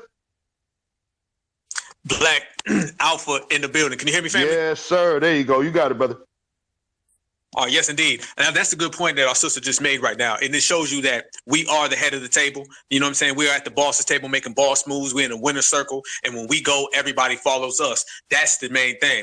But what, the difference between us and a lot of other, groups and, across the world is that over here, we handle ours. We take care of our things, our lineage, our heritage, and our culture. We represent it to the fullest, and we have a tight grip on who needs to be here and who doesn't. If people are off code, we regulate them and we G-check them. How many times do you guys sit back and see somebody who's off code, and then we wonder, where are the on-code people at in these places? Okay, when you start talking about the diaspora, I know there are on-code folks, but the problem is that the on-code folks are surrounded by a lot of folks who are off-code.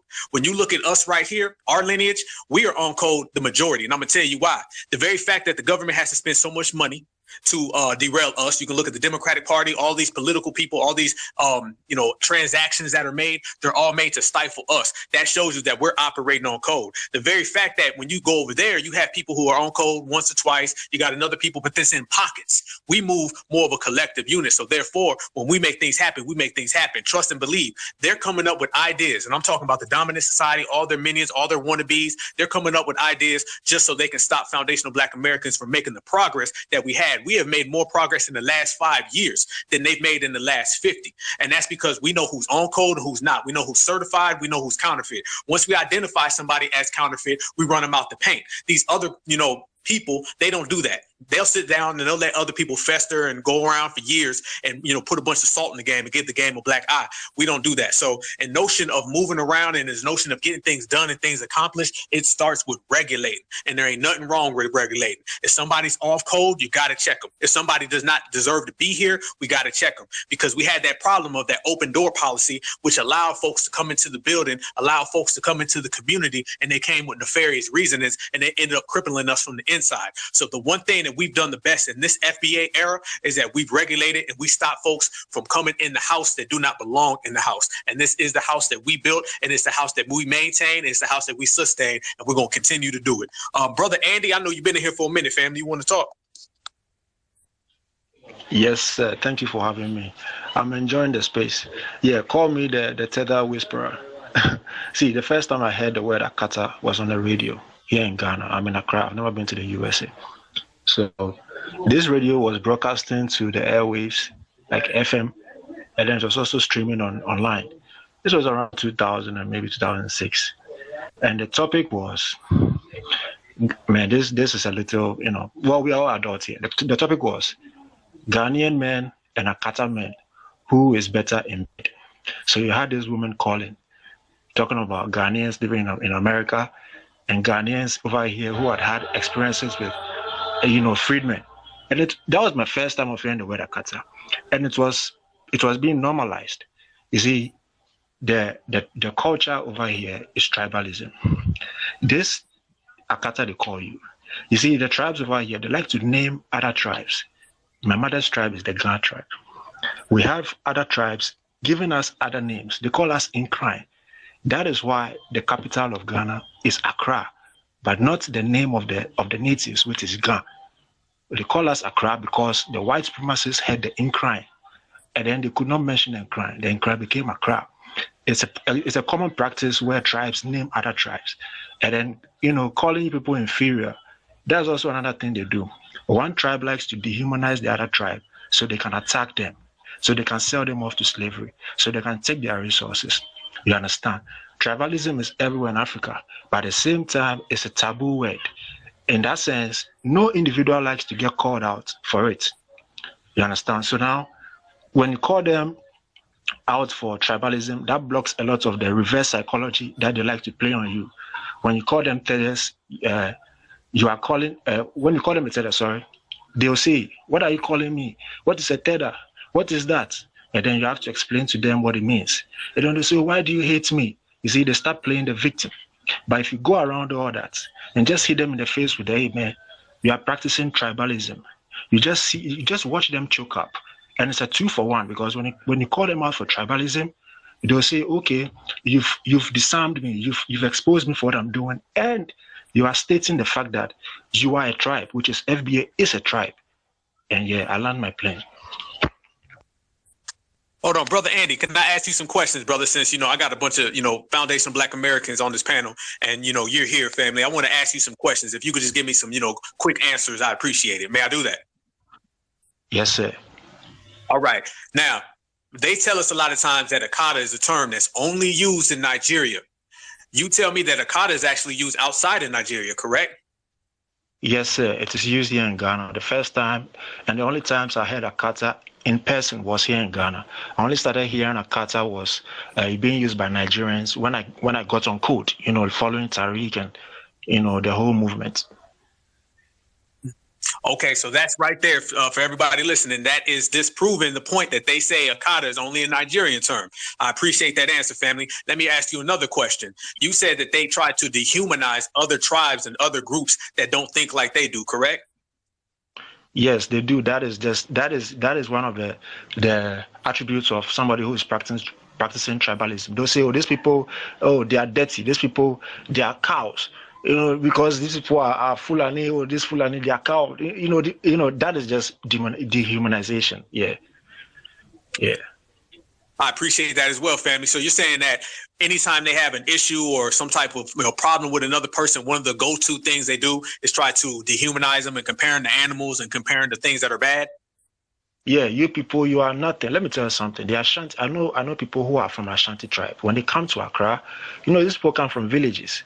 When they come to the capital city, what is the main thing they do? They like to point out one or two Ga people. Those are the natives of Accra, and point out the one or two Ga people who are, maybe, being dirty or being lazy. And then they'll say, all you Ga people, you are lazy. Well, then go back to your small village. Why are you here in our capital city pointing out to a few people who are, maybe not living up to your standard? But if you are living up to such a high standard, you will not have to flee your village and come to the capital city, which is our land. Okay, I understand that completely. So they like to use the term other people are being lazy as a term of downplaying somebody. Yes, sir. Mm-hmm. Okay, now, when you say that, brother, and I appreciate your answers. When they use the term lazy or they try to compare people to animals and things of that nature, what happens when you call them out on that stuff and you point? Because you said that puts it into their reverse psychology. How do they respond when you in that reverse psychology and you tell it how it is? Well, nobody likes it. Nobody likes it. Trust me. And they are always taken off guard when you have a comeback for them. That's a thing that you have to understand about tethers. Right now, all this pushback and all this signing petitions, it's like they did not expect any of these things from you guys. But I would say, take it a step further and call them out for tribalism. Tethers practice tribalism. You understand? That is like the nail, the hammer on the nail. Tribalism, that's the word. Hey, can I just chime in here real quick? Damn, I forgot that quick. I'm in a store. That's the same play that the Nigerians and the Zimbabweans have been running on the South Africans, and the South Africans aren't having it. And just for the Ghanaian guy that's speaking, we've been calling them out on tribalism.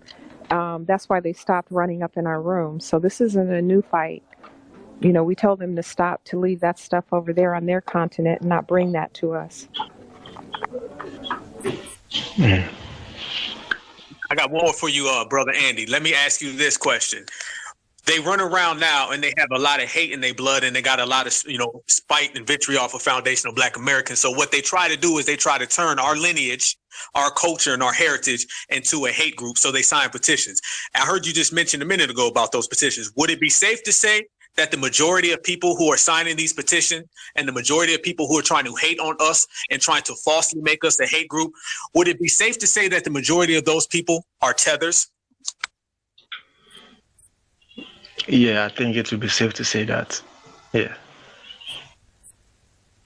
I definitely appreciate that, family. I definitely appreciate it. You make sure you follow Black Alpha Network, family, because it sounds like you on code. And I want everybody to see when we deal with somebody who's on code from the diaspora, we show respect. We G-check folks who are off code. But that ain't nothing new, because foundational Black Americans, we don't discriminate. If you are from these 50 states and you off code, you get G-checked. And if you from outside of these 50 states and you off code, you get G-checked. We keep it real all the way down the board. And I appreciate what you said, brother. This was a breakdown of a lot of the tethers, and this is coming straight from, you brother who's over there. This isn't us making conjecture, because one thing they hate is when we present people from their homeland who say the same things we're saying. So we got, once again, facts on our side, truth on our side, reality on our side.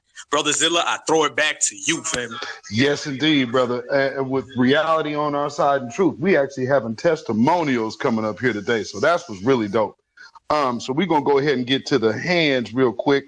I see Riviera and then Trouble, you're next.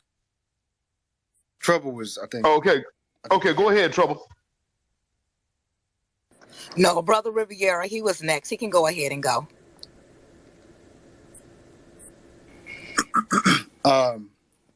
Man. Okay, yeah, he's still. Andy, I got a question, and it's quick. You're from Ghana, or...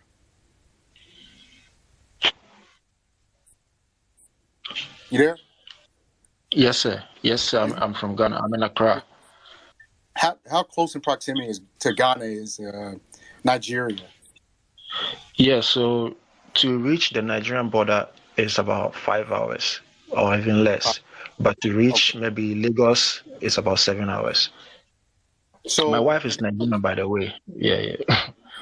Do you know about what's going on with the Igbo, and there's, I guess, another group that are getting into it? I can't remember what the other tribe is. No, currently I don't know what is going on in regards to Igbo versus another tribe. No, the only reason I was bringing that up, I was on Clubhouse, and I remember it was a really interesting situation where you'll see Africans kind of getting into it and checking each other.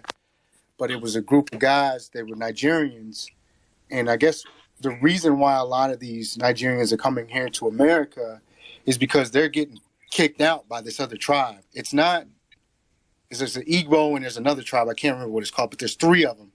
And they're kicking both those tribes out. They're kicking the Igbos and another tribe out. Yoruba. That third tribe, whatever tribe that is, they do not want to come to America. They love where they're at, but they're basically gunned up, forcing those people here. And they won't admit to it. They won't say that that's what's really going on. But that was all I was going to ask you. Okay, brother.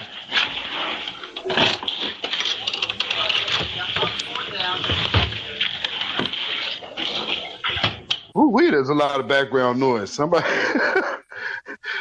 sound like they're in a warehouse right now. Let's see. We're going to Riviera next. Oh no, you already went. So Trouble. So Trouble, you got it. Okay. Good afternoon to my beautiful Black people in America and on code allies. I hope everybody's having a good afternoon. So since we're doing a little testimonials, I did not know that there was so much hate for the Black Americans until, well, I realized it a little bit as a little girl, but I grew up in Kansas. So shout out to Riviera from the Midwest, you know, and what he's saying is true. We didn't have a lot of Africans there. What we did have was the displacement of African Americans within our apartment complex so that they could move migrants in. So that's what I seen a lot as a little girl. What they also did was they fenced the whole apartment complexes that they moved them into and then locked the gates so that they could neither get out or we could neither get in.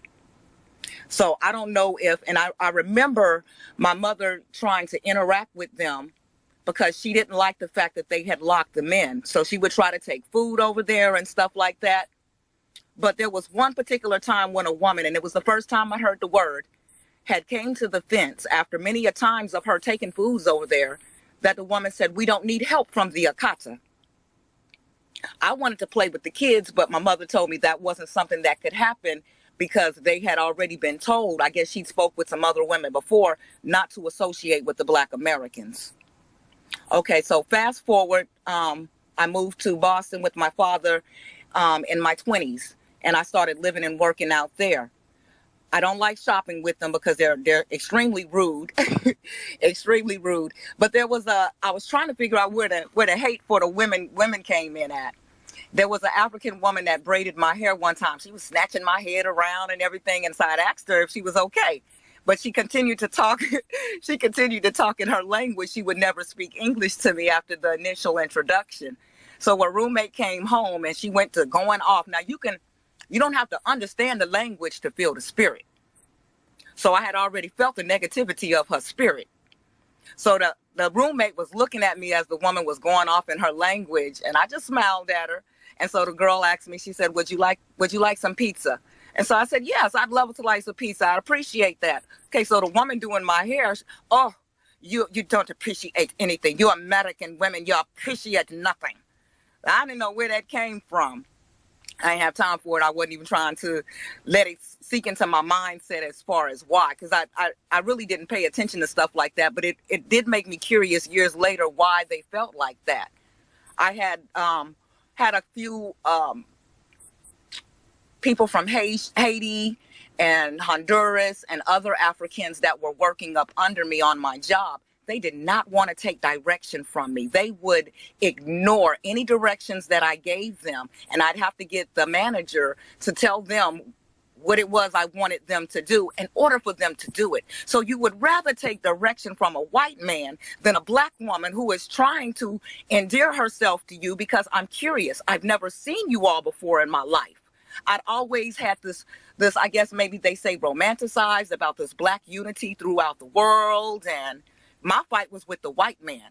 It was not with people who looked like me. And it hurt me to my core that you all have this disdain for us. And we've sat back, the majority of Black people in America, our whole lives fantasizing about some kind of fake unity with people who do not want to be unified with us. You know, and to me, it's a little bit disheartening. I'm not going to stay on long, but there was a group earlier. And I came in on you all's conversation late, so I don't know if you've addressed it already. But it was titled #FBA, #Freedmen, #Secure the Tribe, Exposed Cult. I don't understand it. Of course, I understand it when I went inside the room because I'm nosy. So I went inside to see what was going on. I seen a few people that that's on my list that I'm following that was in the group. So I said, okay, maybe they turned them a new asshole. So let me go and see what they saying. And then I get inside the group. And of course, it's Miss Dirty Booty up in there. I don't know what she calls herself, but she's up in there spearheading it all. And she brings a lot of drama to the table, and she always hypes them up. She's their hype girl, you know. And so she wants to make it seem like, oh, I'm trying to be fair and let's have a conversation between the both. No. You were trolling, and you created a troll group so you could continue to troll us. But it's amazing to me how we are always on their minds. Every day we on y'all mind for some reason. So I'm sitting there listening, and here's the talking points. Number one, we were kidnapped. Okay, you don't want to admit that your people sold us, so you would like to use little cute terms like we were kidnapped. Then she went into a spill like, baby, do you know your own history to be trying to tell us our history? So she goes into there was no black people over in America before, you all were kidnapped and taken there. I couldn't stay in the group long because it wasn't a whole lot of strong voices that was opposing her. And I was in snap, crackle, pop mode, so it wasn't going to go well if I spoke. They was going to hurry up and put me on mute, and I don't like being put on mute that way because I can't get to you. I can't punch you in the face through my computer screen on my phone. So I'm a little violent. I'm sorry. But, then the next talking point was, and they stay on this, and I don't care who anybody is screwing. Who you got in your bed is who you got in your bed. But they quickly went to, well, Tyreek has a white woman and his baby is half FBA. So if he gets reparations, he should only get half. What business is it of y'all's what we do with the reparations, what we get, how we get it, when we spend it, what we do with it? If we took it and set it on fire, it's our business. But they're constantly worrying about when we're going to get our reparations. The whole thing is about us trying to get our reparations. Y'all got so much hate for us that y'all don't even want to see us to get some change that we rightfully deserve. We rightfully deserve. But y'all don't want to see us get it. Why? Is that going to put you down at a lesser level, but because you want to be above us? You're never going to be above us. You're never going to be above us, not with that attitude that you have. And it's funny. A couple of days ago, there was a girl who sent out a post about Black American men. If y'all don't leave my Black American men alone, because you don't have to come to this country and deal with our Black American men. Because from the African men that I've met over here, which are 20 different wives that you have, you address y'all's men. What's wrong with, baby, don't let me tell you what's wrong with y'all's men. Because they got some issues. Go back home and get your ass whooped from your own men. Don't come over here talking about our men. We got our men. Y'all come here and you want our men. And Miss Dirty Booty always screaming about her immigration coochie. Oh, it's better than all of the Black American women. Ooh, girl gone. Don't nobody want that stank. So I'm trying to figure out why are they go from the Black woman every day. It's something about an American Black woman. Something about an American Black man. But here y'all are in America. I don't see a lot of us going over there to y'all. Y'all keep coming over here to us. But you got so much hate for us. It's a jealousy thing. You want to be us, but you're never going to be us. Because you can't get right. You won't fight the white supremacists in your own homeland. There was a brother that put out a post about how the Chinese was taking over. And do you know how many people was up under the post from other nations basically saying, well, the Chinese give us money. So you willing to trade one daddy for the next daddy. You all are, it's the docility for me. You all are too docile in your own homeland to kick the people out who's raping your homeland, but then you want to pivot back to what America has done. No, baby, everybody over there getting a piece of the African coochie. And you're willingly giving it up because you get a couple of coins. Handle your leaders over there who are selling you out to our leaders and the European leaders. That's what you need to do, but you won't get together. Get together and figure out why Boko Haram keeps stealing your girls. Y'all so busy over there calling each other cockroaches and with the hooties and the tooties fighting back and forth, but you got so much y'all can worry about. You got the slave, you still got the Arabs over there enslaving you. Y'all still selling your own people over there to the Arabs. Why won't y'all handle issues at home rather than worry about the issues we got going over here in America? If you want reparations, then do what it is that we are trying to do and put your foot in the man's behind to get it. But leave us alone. And that's all I have to say. If y'all could send me back to the listener so I could put it on speaker so I could finish listening to the conversation. I don't know how to do that yet, but I appreciate y'all letting me speak and kind of vent for a little bit because they had me on hype earlier. Woo-wee. Thank you, fire. sister. Great fire. Hot facts. Grief. Oh, my Lord. Thank you so much, Sister Trouble. Man, the testimonies that are coming in this mug is we have a testimony service over here the real way. You know what I'm saying? Because we ain't making things up. People are coming up here telling you their real true life experience.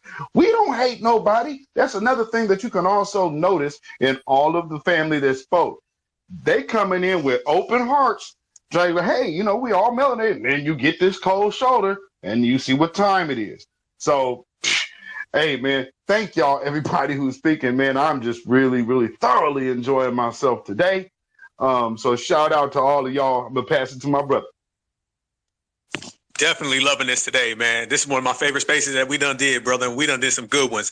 Our sister right there was speaking real truth to power, real facts. I should have put this as, you know, FBA testimonies, because we are dropping real testimonies up into place. So I'm going to say this. I'm going to add on to what she said, and I'm going to kind of lightweight reset the room for a minute. As we talk about the way we handle things and the way we, you know, operate, let's look at what's going on right now with the situation with the UK and with the fake Queen Elizabeth, because she ain't the real queen, the fake, okay, Karen with a crown. Do y'all see, and family, I know y'all seen it, but I'm going to say it anyway. Do y'all see the difference on how we handle that situation opposed to how the majority of the diaspora is handling that situation? Black Twitter was trending, and we've been, you know, trending all summer. Everything we do is trending. Every last thing we do, because y'all know when they say Black Twitter, they talking about us. You feel me? When they talk about greatness, they talking about us. When they talk about being exceptional, they talking about us. But Black Twitter was trending because we was out here roasting. We was out here clowning. We was out here snapping, because we don't rock with none of that situation going on with the monarchy. We don't rock with none of that. Look how we were acting. And look how everybody else in the diaspora was acting. It was a complete contrast in approach. Us over here, we was making jokes. We was clowning. And by the way, y'all was out there putting up the RIP Betty White, funny as hell. I think my brother Afro Elite put up the RIP with the Quaker Oats, funny as hell. I put up Ms. Doubtfire, funny as hell. Y'all see the way we get down. Them folks was over there crying. They was over there upset, having 12 days of mourning. They having the 12 days of mourning right now. They're flying them flags at half staff right now. They ringing church bells all across the diaspora right now. So y'all see the way it was operating. Y'all see the differences. That is a very, very important factor and very telling about where our mind is at and where their mind is at, and we can't deny it. I don't believe in coincidences, okay? There's too many times and there's too many people who see the same thing for this to be one big accident. It didn't get like this on accident. Foundational Black Americans, we move differently. Our lineage, culture, and heritage operates on its own, in its own world, on its own level. The very fact that we seen this and we was regulating it, that's their oppressor. We out here going harder against their oppressor than they're going. We're out here going harder against their dictator than they're going. They're not even holding it down in their own homeland. And that's the thing. We've been out here fighting supremacy on a global level. We fight global supremacy. Not only do we handle the race soldiers here in Alabama, in Ohio, in Missouri, we handle the race soldiers all across this world. We are the ones saying global supremacy. They don't say that. They don't say that. They don't even say supremacy. So you know damn well they don't talk about it on a global level. We've been out here fighting that fight. And a lot of things that was happening with that whole monarch and the whole situation of how they've been dominating the Commonwealth, that has been known based on us. You see a lot of people running around here now and they're saying, well, you know, the Queen, she was doing a lot of bad things in the United Kingdom. They were very oppressive. The only reason that's even being spoken is because of foundational Black Americans. We were out here shining a light on other people's oppression more than they were. We were out here shining a light on what's been going on across the whole diaspora more than they do. We're the ones doing it. You can look at any of the Hidden Color series. In the Hidden Color series, we talked about global anti-Black racism and how what, you know, we have to do and what type of measures we got to take to fight it. They don't talk about that. These other groups do not talk about that. They over there bowing down. They over there kissing all them rings. Them rings that the fake queen was wearing, those rings came from Africa. That's like somebody coming to your house, going in your jewelry box, stealing all your jewelry, leaving and coming back the next day and wearing your shit. That's what's been going on over there. They standing on the resources. They're standing on the minerals right now. And people are coming over there and just taking it with no fight. They not lifting the fingernail. They walking in their house, taking their shit and coming back and then selling it to them. And they're proud to do it. My homeboy said a long time ago, he said over there, they'll sell out their whole goddamn village for a bag of rubies.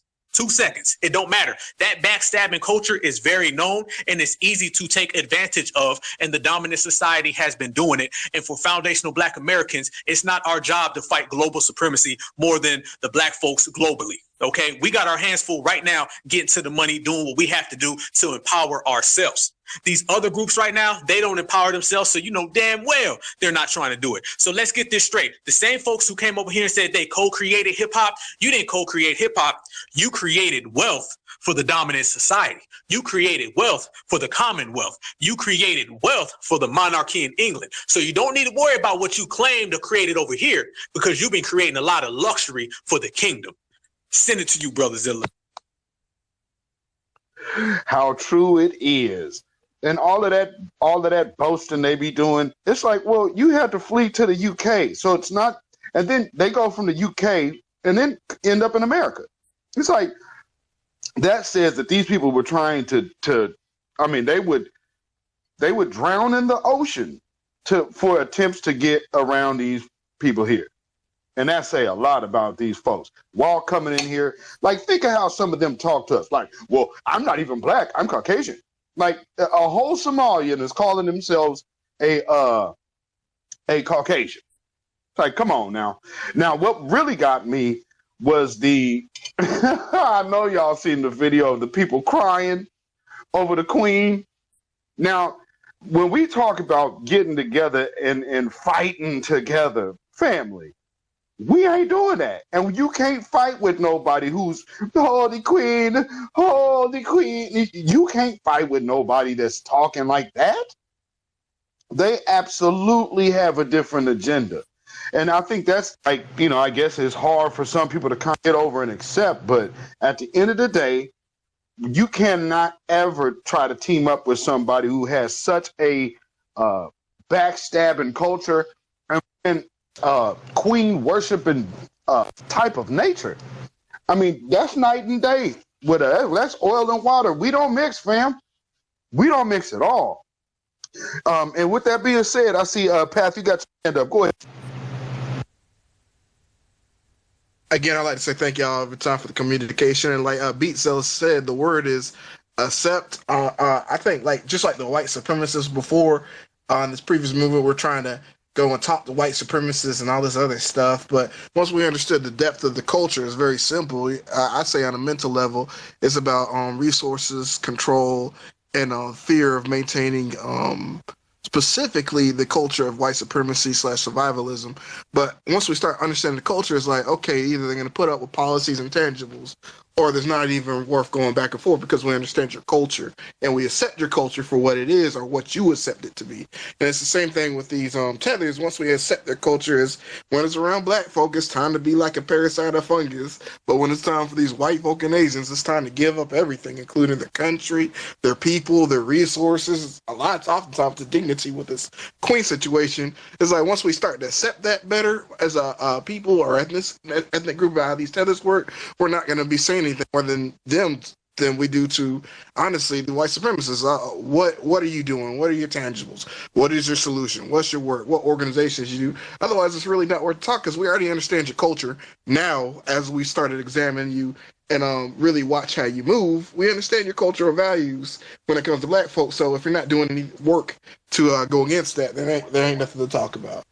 But again, I'm going to drop off the mic. Again, thank y'all for the conversation. You want to take that, brother? Yeah, absolutely, family. What people have to understand, and that's why I say you got to have a real, true history lesson. You got to really understand the logic of a fleer. See, sometimes we just see a tether and we just see somebody trying to latch on to us, and then we stop it right there. There is a whole mentality that go along with that. The same way that we are builders and we are architects, and we have that notion of getting it on our own, doing our own thing and making things happen for ourselves, independent and self-sufficient. When you practice that type of behavior, that energy becomes who you are as a person. It's the same exact thing when you start dealing with these tethers. There is a deeper logic, a deeper mentality and energy that exists within these people. All right. That's why I say you have a builder and then you have a fleer, and they will never think alike. We get it out the mud. We do for self. We lift each other up. We're the ones doing that. Remind you, when we're out here by ourselves, out here building each other up, out here in these, slave killing fields, picking cotton, everything that we've done, that created a camaraderie amongst ourselves. So therefore we pick each other up. When we say right now today, buy black, support a black business, raise, black children, that can all be traced back to slavery. That can all be traced back to being on the plantation. You can trace back everything that, you know, we've created back to us being in our own circle and doing for self. So when you really are talking about foundational Black Americans, you're talking about a lineage that is the most independent lineage. And we're also the only lineage that can point to things that we created and say, nobody helped us.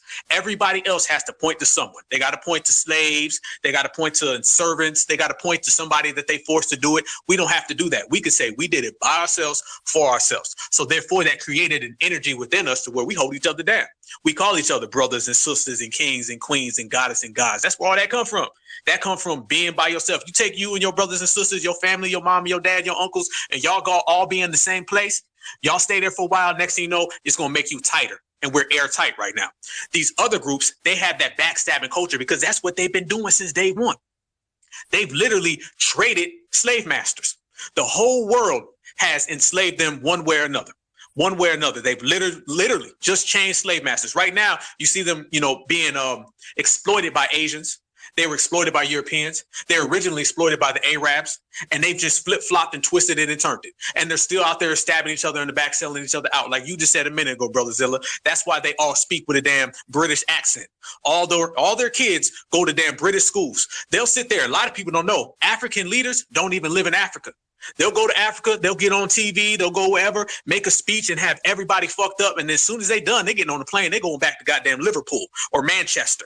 Okay, and they speaking with a damn nice little fucking British accent, all prim and proper. That's how they do it. And all their kids are raised over there. That's why they come here and speak better English than goddamn the average person in America. It's because they've been sitting up underneath the queen. And another thing people have to understand, when we talk about the fake queen, they call her the queen of Jamaica. Okay, they call her the queen of Nigeria.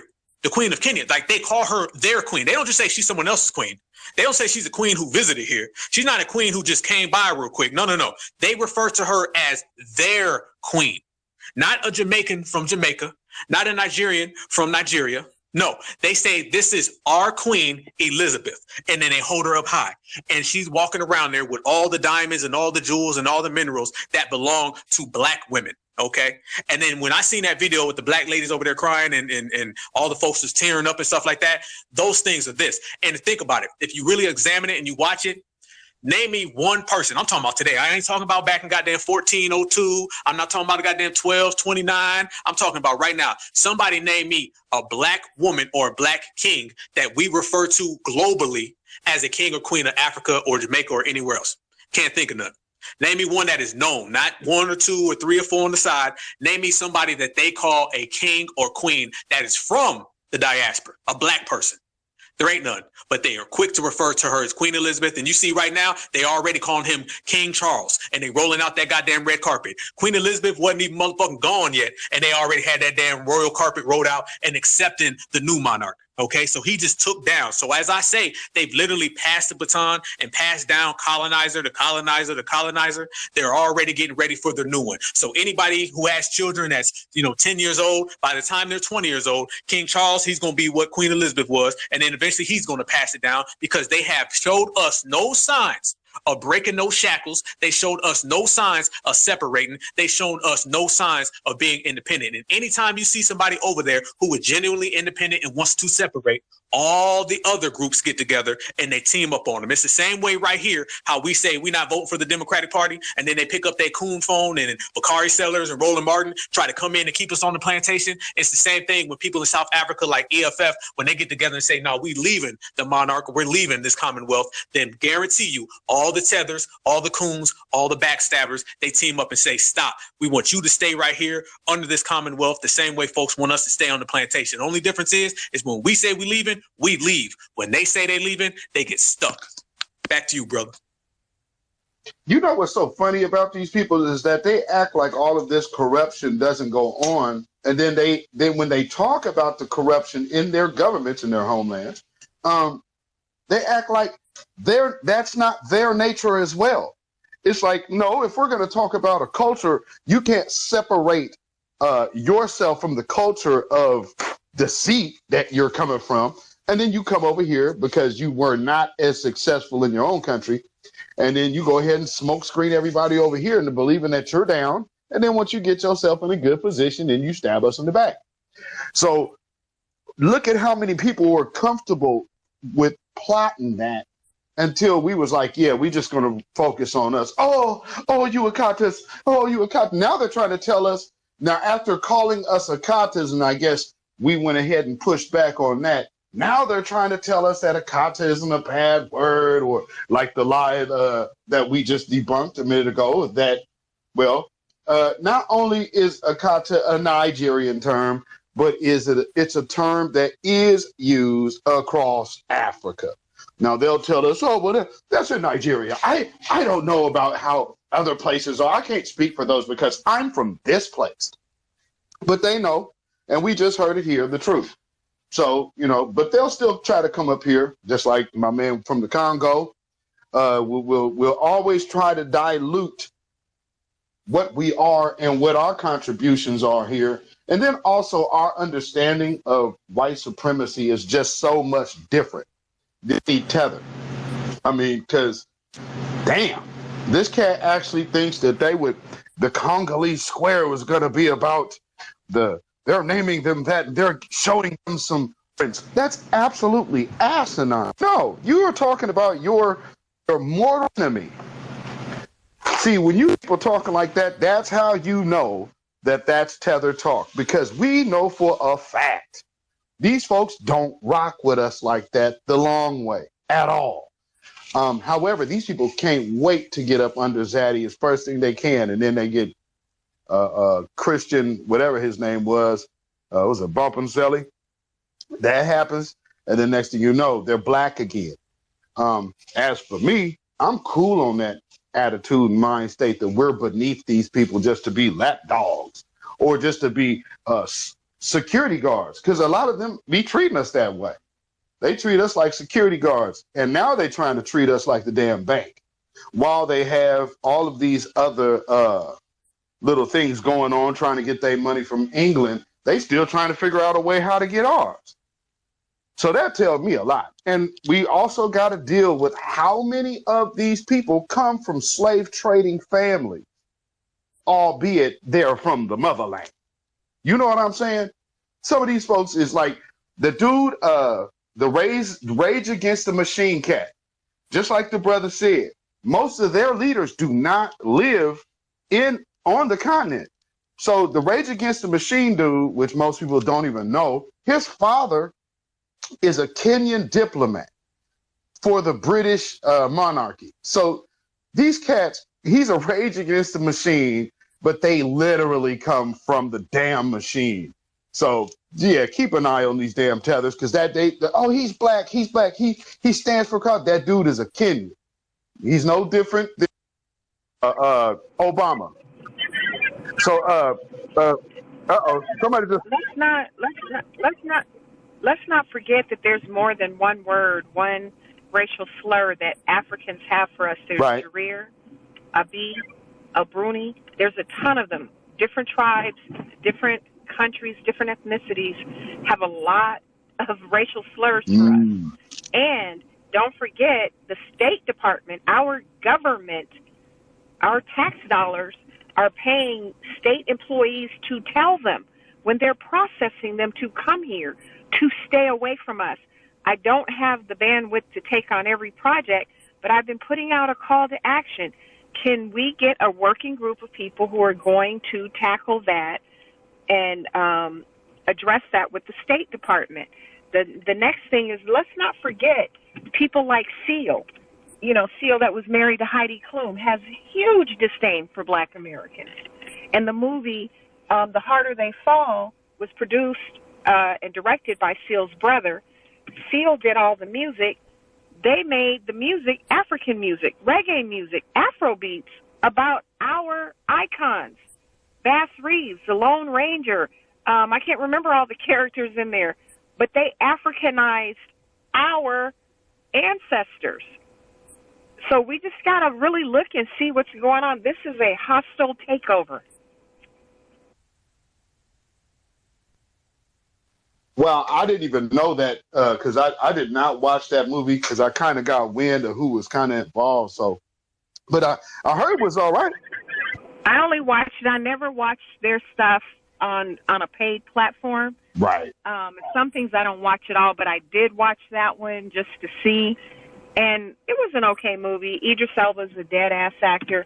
A lot of these guys don't have range. They play very deadpan roles, very straight-faced, because they can't fully imitate the nuances and the complexities of us because they're not of our culture. So you'll see all of them, Idris Elba, Daniel Kaluuya, John Boyega, David Oyelowo, Cynthia Erivo. They're dead when they play a role because they don't, you know how we know our quirks and our nuances. They can't do it. You're not of this culture. You know, and I'm going to close with this. I need people to really think about how sick you have to be, how purposeful it is to make a decision that you're going to pretend to be another ethnicity. They would kill each other if Ghanaians started acting like Nigerians and Nigerians started acting like Congolese. That is the ultimate in disrespect. But it wasn't until the Nigerians got their numbers up that they led this charge. And Nigerians are known for being cutthroat. They led the charge to all of a sudden, we all black. We can play the same roles. No, we're a different culture and you're going to respect it. So peace, love, and reparations. Thank you for letting me comment. Thank you so much, sister. Appreciate it always. That's a great take. Brother, you want to chime in on that? Yes, I do. And I can piggyback off that point completely. That is true, sister. When you make a conscious decision and say, I'm going to be somebody else's ethnicity, do people understand the low budget bottom feeder mentality it takes to even think like that? Foundational Black Americans, we don't even want what other people created, let alone trying to be them or try to act like them. And over in Africa right now, you see whenever there is a migrant or refugee who comes from one African country to another, they run them out. They run them out. They don't even want those people there in their home nation. But yet they come over here and not only want to come to our home nation, hell, they want to replace us. And to speak on some of those actors and stuff who come over here, see, they have the opportunities to easily listen to us, to talk to us and say, hey, I want to learn more about foundational Black American ethnicity. Can you guys teach me? So therefore, when I play these roles, I will have a better understanding as a performer, as someone who is true to the profession, to learn more so I can act better and I can put on a better performance. They don't do that. They don't come over here and study our culture. They don't come over here and study what we do, what we go through. Literally, that Elba guy, when he was just on that show, The Shop, they basically said Whitney Houston was a character.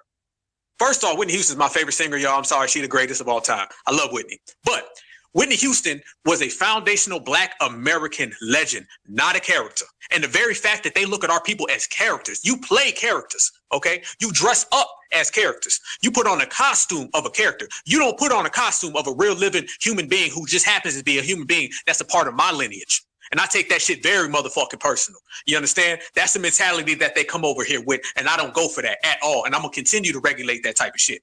You don't put on no dress up. You don't put on no FBA mask and take that shit off. This ain't Halloween. I know over there they play games. They backstab. They run each other off the block and all that shit. We don't do that here. We represent and we are true to who we are. And we're true to what we've been through. We've been through way too much to have somebody coming over here calling us a character. When easily they could sit down and learn from us. They can learn how we act, what we operate, the way we do things easily. They can pick up a book and study these things. Anybody in this goddamn panel right now, they can learn more talking to us in 2 minutes than they can coming over here fronting. Now, the sad part about that is, and the main thing is that apparently they study us. They watch us because they duplicate our culture. They study us because they running around here acting like rappers. They out here acting like, real genuine FBA. So they watching, they eyeballs is on us. It's all eyes on FBA. It's been that way. So the very fact that they watch us and they study us, but they don't do that for any real genuine reason, shows us that low budget, bottom feeding, tether mentality. And that's the difference between a freedman and a fleer. And remember, the F in fleer stands for failure. Right back to you, Zilla. Big facts, brother. that F definitely stands for failure. And again, I remember just a personal experience back in the 90s. I had a coworker who was from she was related to the diplomats of Rwanda. And so when that whole Hootsie and Tootsie thing was going on, the American government, along with the British government, got the, I guess, the kind of high class blacks, Africans up out of there. And then they started coming over here with absolutely no plan on going back. Now, here's how they were lucking out like this. They came over here because the British were ruling. So you have British citizenship, and then they came over here, and because they sought asylum, they also got U.S. citizenship. So just looking at how, just listening to this conversation, like it just dawned on me, like, wait a minute. I actually know somebody that was able to maneuver that one. How many of these people like Djibouti have been able to manipulate not only, because let's be clear, they're not from the damn UK. So you fled, you got citizenship in the UK, and then now you're also trying to get citizenship in the United States. And we're saying, no, we need to shut that down. They're bucking about what we're saying about immigration. You already have a residency that you didn't earn in the first place by way of the UK. So just putting things in perspective of the grime time situation when you're dealing with some of these folks, and then now they're trying to throw us under the bus, like we're wrong for saying we want to be distanced from that? I don't think so. But yeah, man, what you think about that, brother? Because they got that dual citizenship thing going on.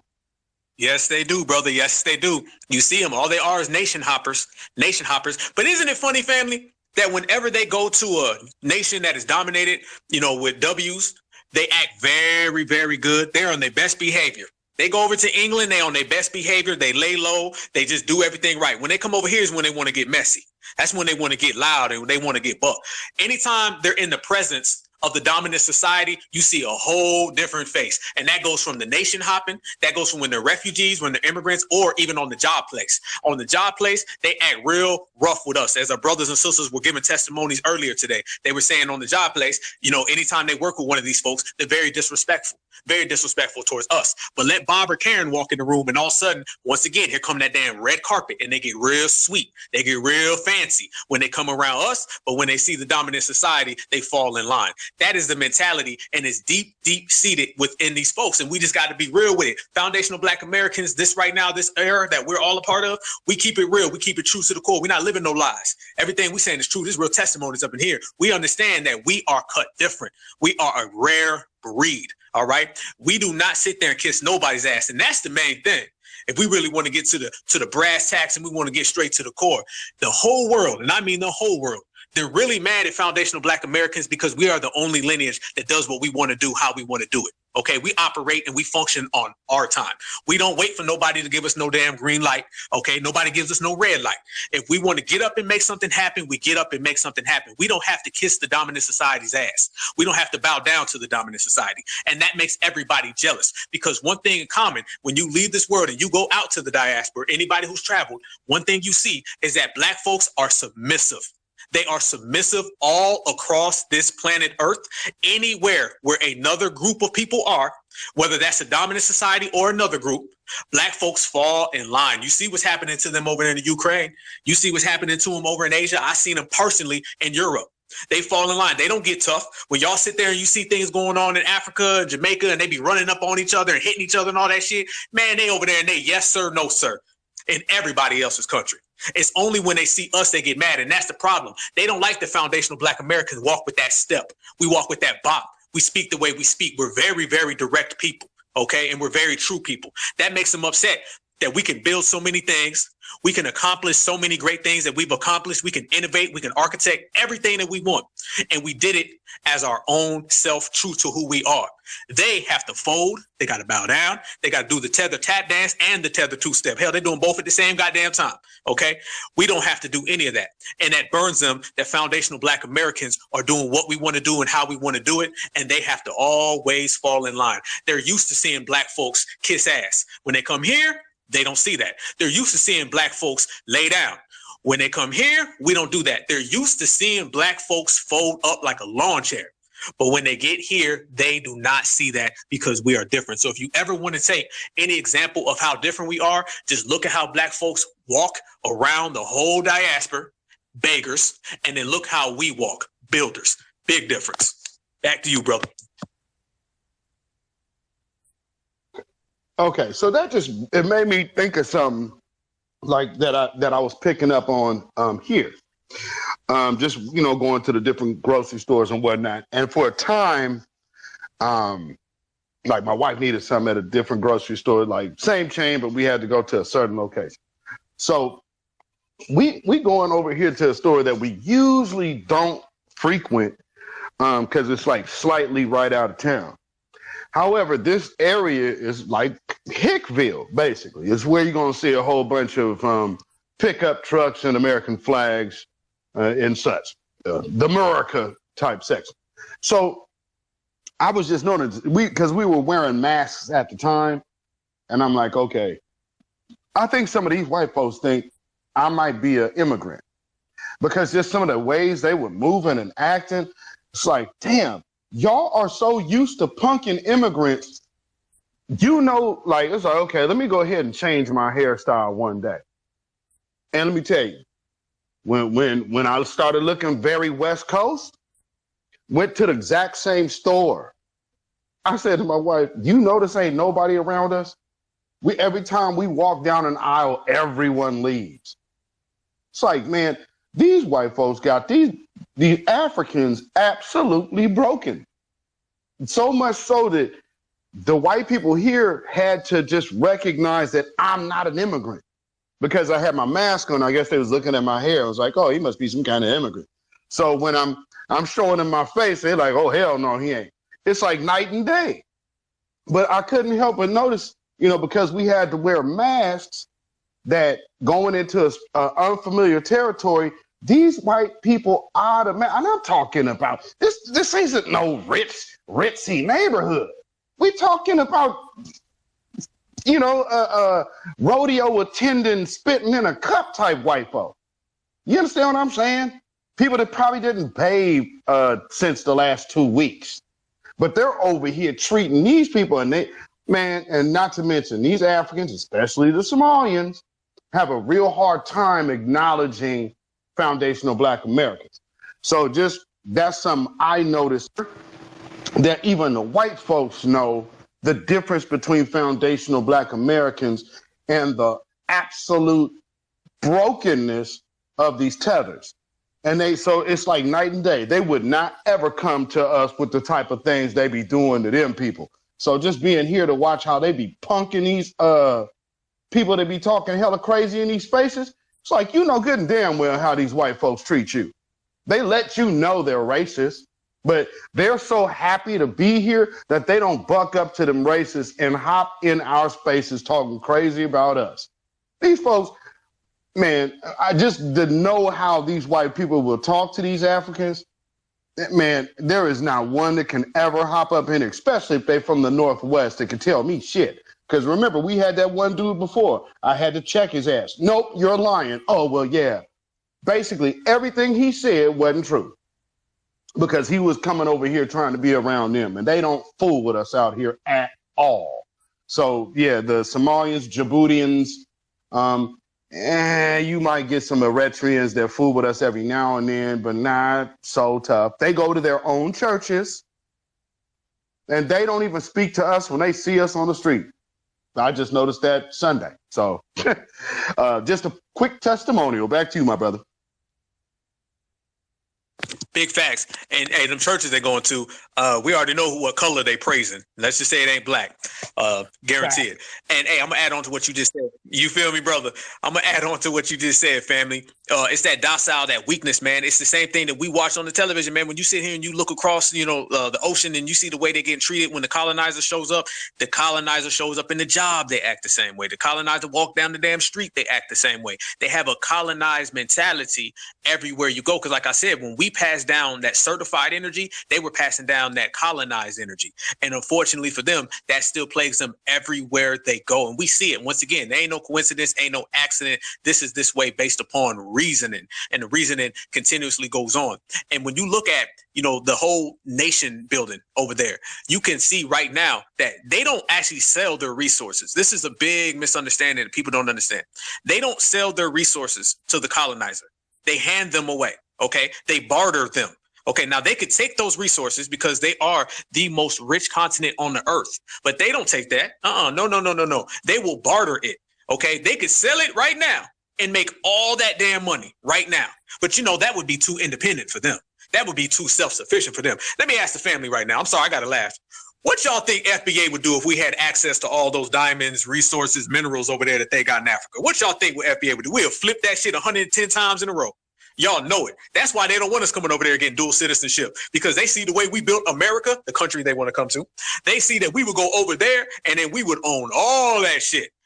Got another one. What y'all think would happen if we had the numbers advantage like they got over there in Africa right now? Imagine if every single black person you saw was an American and we just dominated the whole country. We had their numbers, we had their resources, we had their minerals, we got their gold. Y'all think we'd be selling it to the Queen of England? Y'all think we'd be selling that to King Charles? Hell to the no. I'm gonna answer that for all y'all because I already know what y'all saying. Hell to the no. Foundational Black Americans would be on the come up. Hell, we on the come up here.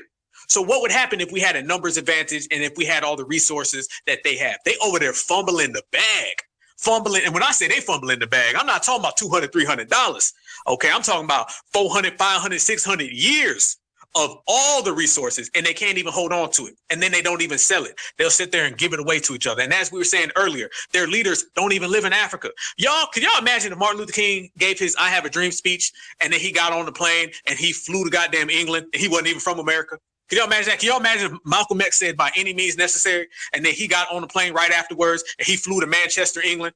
Or if the Black Panther Party said power to the people and then Huey Newton, Bobby Seale, Fred Hampton, they all boarded a flight and flew over to Liverpool because they didn't really live in America. They were just talking shit. That's what their leaders do. Their leaders will sit there and give a damn speech. And in that speech, they're basically oppressing all their people. And as soon as they done giving that speech, I'm talking about damn near before the microphone is done, they done hopped on the plane and then they flew over to England and sat next to Zaddy, because that's who they really want to be around. They sat next to Zaddy, they made love with Zaddy, and they did what they always wanted to do, and that's be a nice little colonized person. That's the difference between us. So no, we're not fumbling the bag, we get into the bag. We're not over here, selling each other out, we building each other up. And these are all the differences between foundational Black American freedmen, certified Black society, as I say, and all the fleers, all the tethers, and all those wannabes. That's the difference. Big facts, brother. And again, just looking at the what I saw Sunday, I was at the store, right? And the sister in the store was like, dang, there must be an event going on over here because I see a bunch of Somalians dressed up. I'm like, it didn't dawn on me until just now. You know why they was dressed up? They was celebrating that damn queen.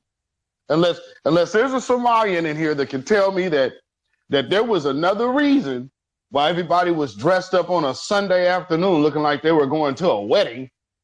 Y'all was over there having a morning session for the queen. Because we're trying to figure out where are these Africans going? Because you just kept seeing people walking past. It's like, well, what's going on? Now I look down the street, I'm like, oh, the little African church over here. They packed over there too.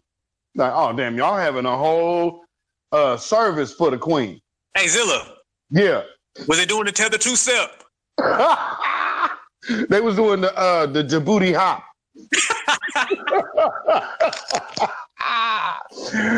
They made me take that out of one of my broadcasts too. It's like, oh, okay, because that's what we do. We do the little hopping thing. No, fam, hey, brother. It don't make it any less true, family. Bro. So yeah, man, it just dawned on me, man. Like, y'all was literally over here dressed up over this damn queen.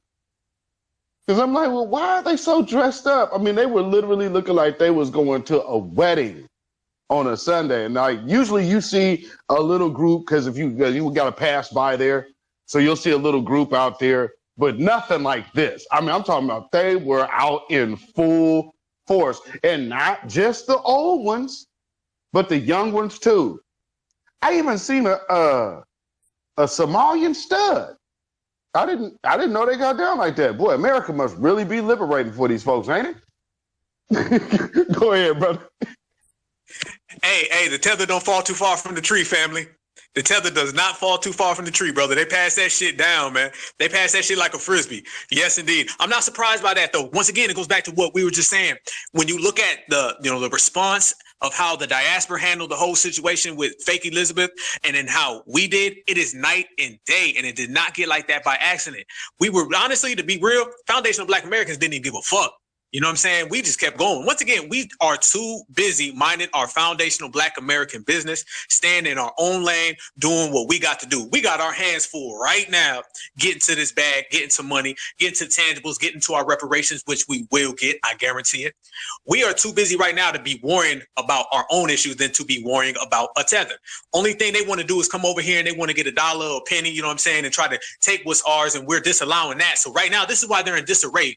You know what I'm saying, brother? This is why they're sitting here tripping. That's why they went into another heightened sense of desperation. It's because what they thought is they was going to get in on reparations. When we started really getting this reparations claim moving and we really started getting it popping, they was sitting back there, as Brother Tariq Nasheed said, salute, doing the Birdman hand rub. They was watching it and they said, how can we get in on that money?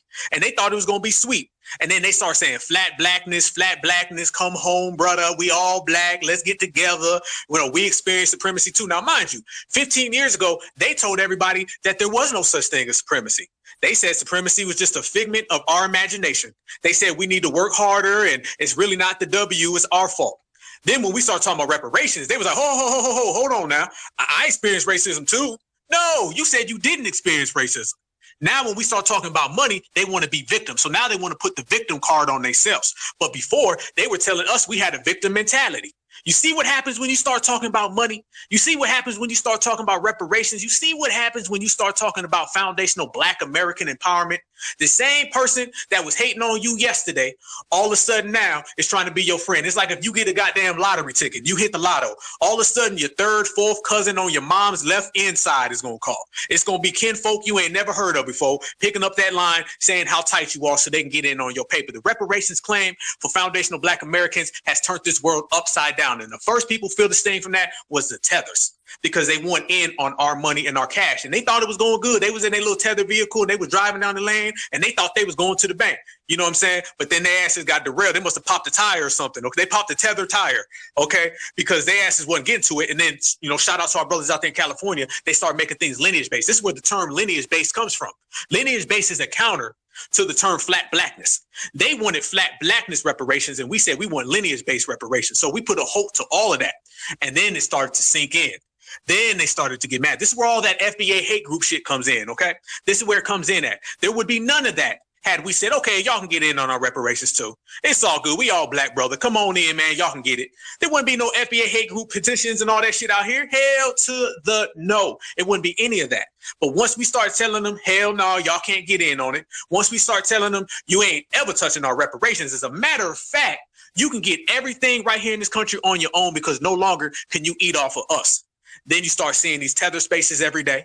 Then you start seeing all these little hate groups popping up and all these little things that they say about us. This is a reaction to foundational Black Americans closing that door, slamming that door, putting a lock on that motherfucker deadbolt, put goddamn 7 pit bulls in the front yard, no trespassing sign, and letting everybody know if you try to come up in here and take what we've created, there will be consequences and repercussions. Back to you, Zilla.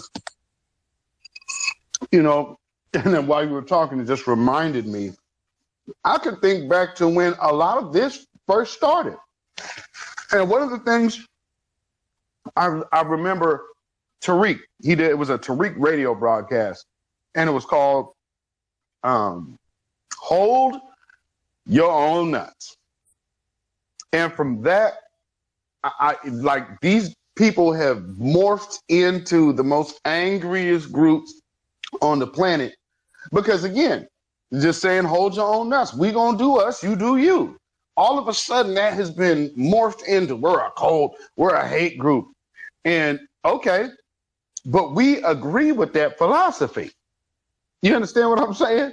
So that doesn't make anything a cult. That doesn't make anything a group. That just means we believe an idea. Y'all can hold y'all own nuts. We are not your security force. We're not here to protect you when you won't even fight. And all of this wailing for the queen, all of this that we're seeing right now just tells us, oh, hell no, we can't fool with y'all at all like that.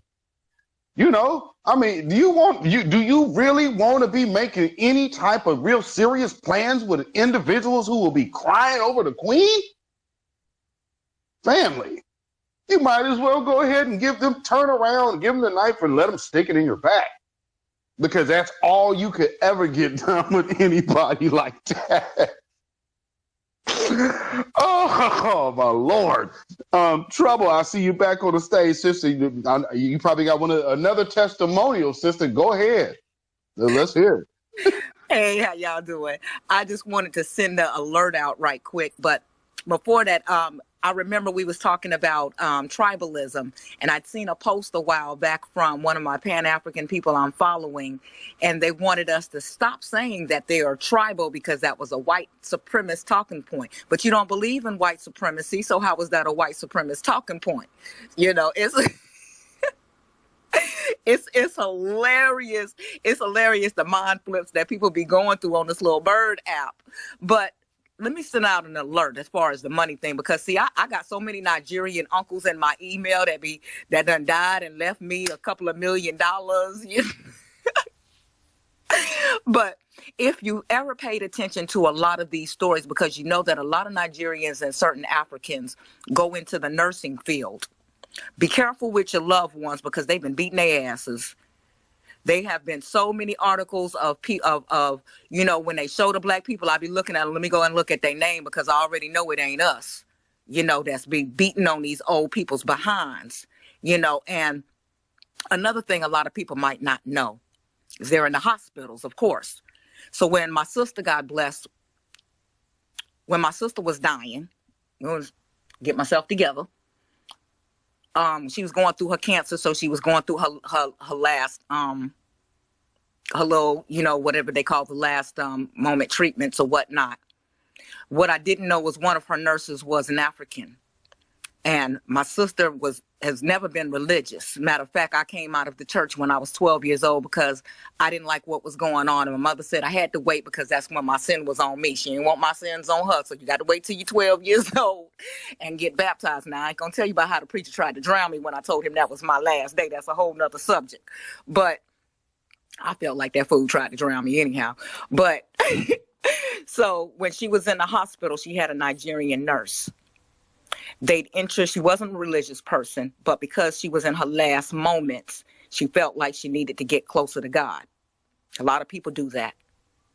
What they did was they brought in their African Methodist church people to pray over her. And I rolled up on them one day and I wasn't happy about it. And I asked them to leave. But they had assigned her, they had put her as a church member. Now, when I was making arrangements for my sister's funeral, what they did was I had to fight. I had to fight them, and I had to fight her husband that she hadn't seen in 10 years, because when somebody dies, everybody always think there's some money. But the Africans knew what to do. They made her a member of their church, and they put insurance on my sister's life. I didn't know that until my aunts came in town to help me out with everything.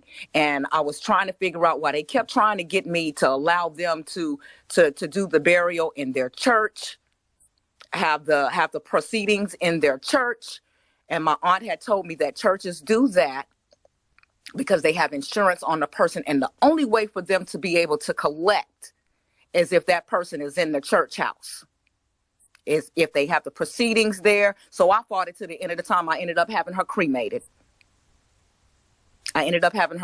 Just so we could avoid all of that, because no, sir, no, you're not going to do it. And they was trying to fight me on this. You're going to fight me for my sister, because you wanted some money out of it. Never mind how I was feeling. Never mind her children. It wasn't like y'all was going to give them anything.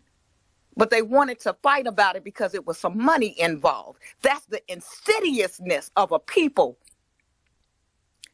But they say that we have hate. No, sir. I disagree. I disagree wholeheartedly. Us Black Americans have always had a love for people, but that I just had to let y'all know. If you got somebody in the hospital that's going through, you get to your people. If you got somebody that's taking care of them, you make sure you stay on their ass. Because you got these people who see some dollar signs and they trying to get it. And that's all I wanted to say. Thank you, sister. And by the way, I know I saw him in the room earlier. I seen Brother Ogun Spirit, who was basically in a relative situation with I believe this woman is Nigerian, anesthesiologist, who we are clearly looking at as responsible for baby Micah not being here with us anymore. So just keeping that in mind, that's a whole nother danger to really pay attention to. We got people like the Djiboutis of the world who might be a nurse. She might be in pediatrics.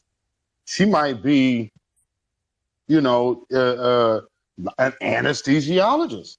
The person who is responsible for making sure that you could go under and come back successfully. We're putting our lives in the hands of tethers in some regard. And when you broaden it, look at the Indians. How many Indian doctors have y'all had? How many Indian nurses have y'all had? And again, this is no indictment on any particular group. We're talking about the tethers who have disdain for us, whether you are in any group as far as I'm concerned.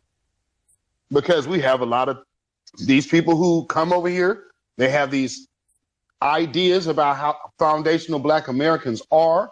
They have a stance already made against us when they touch down. So we're supposed to believe that these people now, because they're in a place that really deals with the matters of life and death, such as a hospital or a nursing home or something like that, we have to go trust these type of folks who we know have disdain for us. I don't really feel comfortable with that, family. I would hope that y'all don't either. Because when we say protection and defense, that's on many levels. And we got to get out of the whole thing that we just got to worry about being nice. Nah, you can literally put people in position to take you out and take you over with your own kindness. And that absolutely has to end. Thank you, Trouble, for speaking. Path, I see you got your hand up. Brother Alpha, did you want to chime in before Path goes? If I may chime in just real quick, and I'll let our brother Path speak. I'm glad our sister Trouble brought that up, because that was something I definitely want to touch on, because we all know what has been going on for a long time. And once again, this is the era of, pulling that, layer back and exposing a lot of things that people didn't want to talk about before. A lot of things people wanted to be hush hush about. They all knew what was going on. It's just we, as this era right now, are the people speaking it aloud. So sometimes when people don't want to really go in on it, no, you have to, because knowledge is power, and we got to, enlighten ourselves with this. So that was a very, very true testimony, one of many in which we've given, right here in this space today. I salute everybody in the room. Appreciate y'all.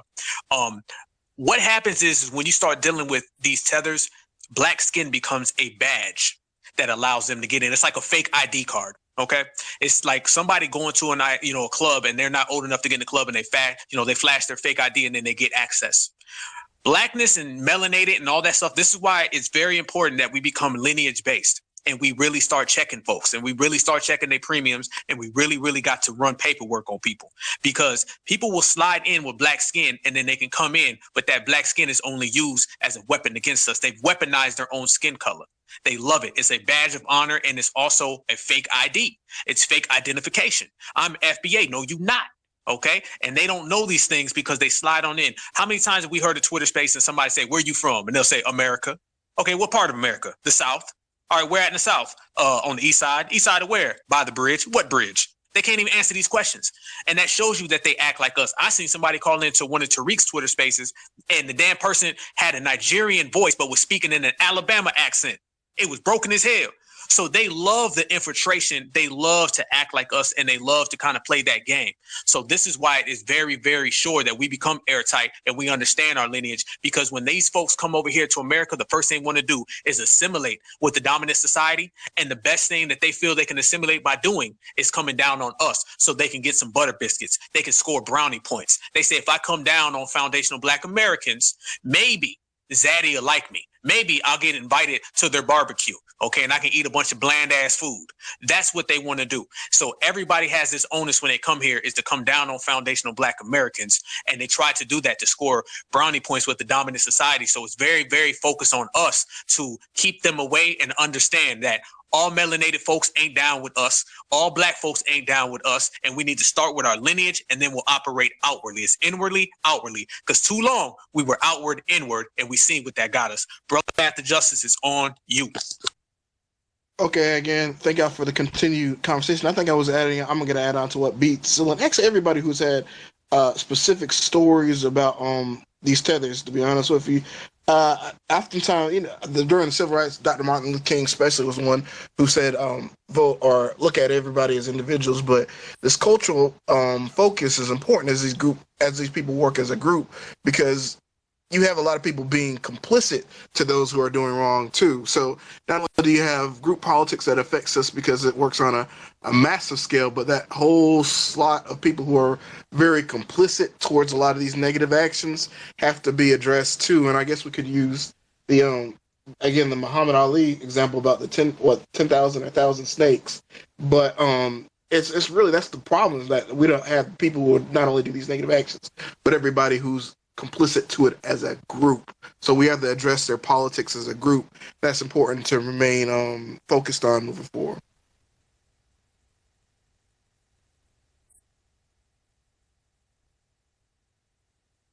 I totally agree, my brother. And like with the politics aspect of things, here's another thing that came to mind, and I wanted to run past you, Alpha.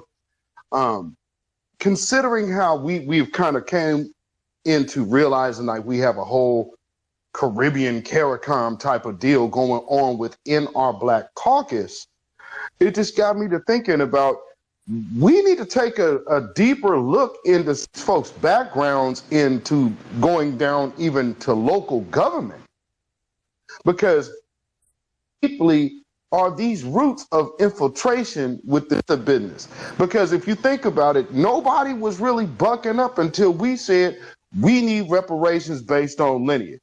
Now all of a sudden it's an issue, but we have a bunch of these politicians who are up here in the way, refusing to say anything to us about our issues, but out here screaming up and down for Roe v. Wade. What do you say about that, brother? Good question, family.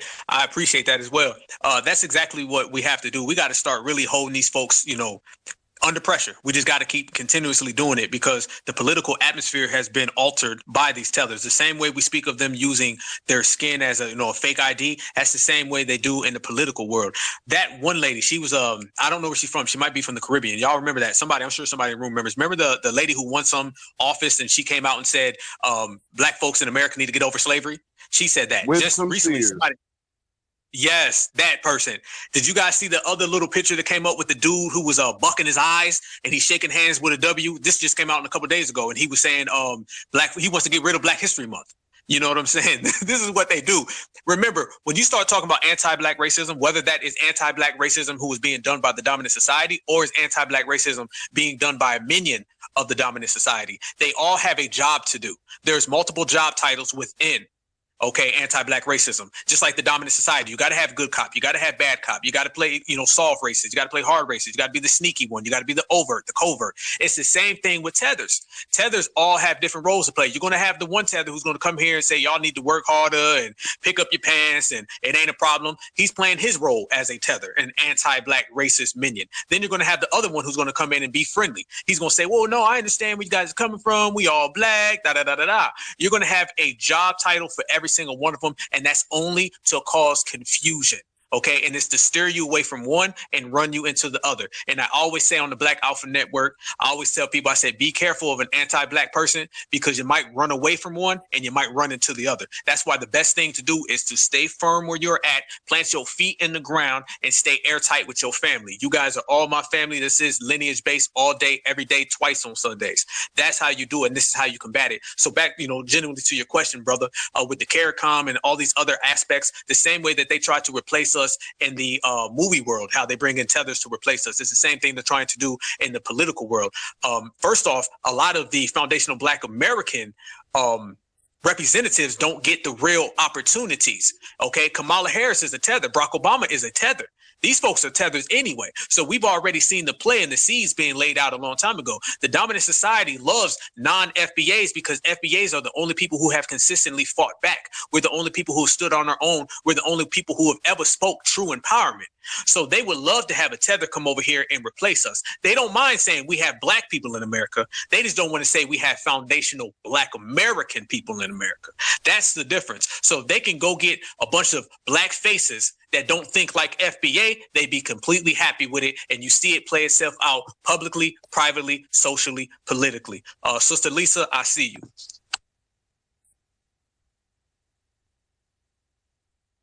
You can unmute yourself, sister. The floor is yours. Alpha, are you going to talk about what I added in the Jumbotron, or should I? Is it okay if I mention it? Yes, ma'am. That'll be fine. You can, and I'll elaborate when you're done. Okay, so family, when you get a chance, please check in the Jumbotron. I put some important information up because we are in a unique position to be named properly, finally, again, in the census. If we all take action, you can add comments, you can attach files. Friedman is a very important name to use. I know a lot of people here already know that already, but it's good to say it still because that was the proper name that we were aggrieved under. Also make that phone call to Governor Newsom. I put that in the Jumbotron as well. This talking points is already a part of the script. We want to veto that bill that they're trying to pass because they're trying to stall the reparations claim, and we don't need any more stalling. We were not asked if we needed more time or anything like that. If you could just record yourself making a phone call and adding it to your Twitter with the proper hashtag, that way we can show people an example of what it looks like to have our political awareness on point, because we have to up our political awareness as well. Sister Trouble, thank you so much for sharing your story. I'm glad you fought for your sister like that. That was awesome. Sister hugs from over here to you, hon. Thank you so much for sharing that story. That's all I wanted to say, family. Thank you. Love y'all all. Go ahead, Brother Zilla. Okay, yeah, I was also going to say, Sister Lisa, if you could also put that in the comment thread of this space, so that way after the space ends, it's also there. So everybody can come back for, if they're listening to the replays, they'll be able to go right down in the comments and go straight there. So again, thank you, sister, and thank you for all that everybody in the family is doing. This is a different time.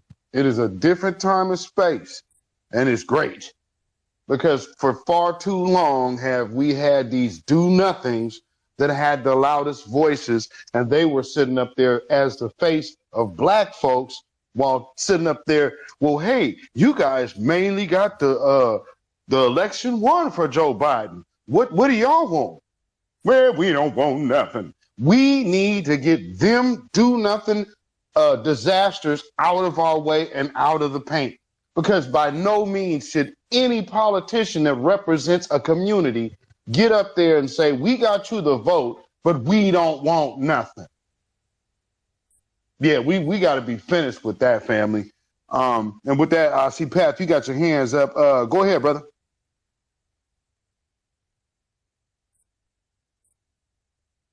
Okay, thank you. I was going back through my post to see if I could find it, but yeah, it was about a week ago, probably right after Queen Elizabeth died. I was checking out the Congressional Black Caucus's page to see if they said anything about it, and yeah, they said something about we mourn the passing of Queen Elizabeth time she passed. But if you scroll down the page, you saw literally nothing about Jackson, Mississippi. So it's just one more example that they than us clearly, but they're not even from our ethnic group or our culture or our values. because they don't believe in the same thing we do. But I'll just put down the mic. That was interesting. I was trying to look it up myself, but that was true about a week ago. Anyway, thank you. Oh yeah, you could have actually Googled it, or well, I put it in the Twitter search, and you'll see that rubber chicken. I mean, the Congressional Black Caucus is absolute trash. And again, take a look at that. How many of those people are literally foundational Black American freedmen? Like, for instance, with the squad, Nina Turner, I believe it was the only one, if that. And now she done got voted out. She just lost her race. So the squad is full of tethers. It's now officially the Tether squad. Because you have AOC that's Black today, and then she'll be not Black tomorrow, and then she's Latina. And when it comes down to reparations, we're all Black, and Latin is Black. Now, y'all seen what Gina Torres was coming about, how she didn't even, being a Black woman, I just didn't want to be depressed all the time, and I had to work from being sad all the time. Like, being Black, like, we just sad. What, family? The condescending nature of tones of people who are literally eating off our culture while talking shit. I just can't do it, family.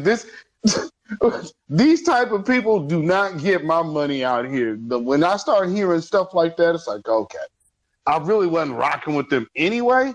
But, we seen her, like, she was with, Lawrence Fishburne. She was on, The Matrix. That's what I really remember her from. And she was Cleopatra. Go figure. So hating to identify with Blackness while being a space African. How do you make this shit up? But it's very telling about how these people's get down is.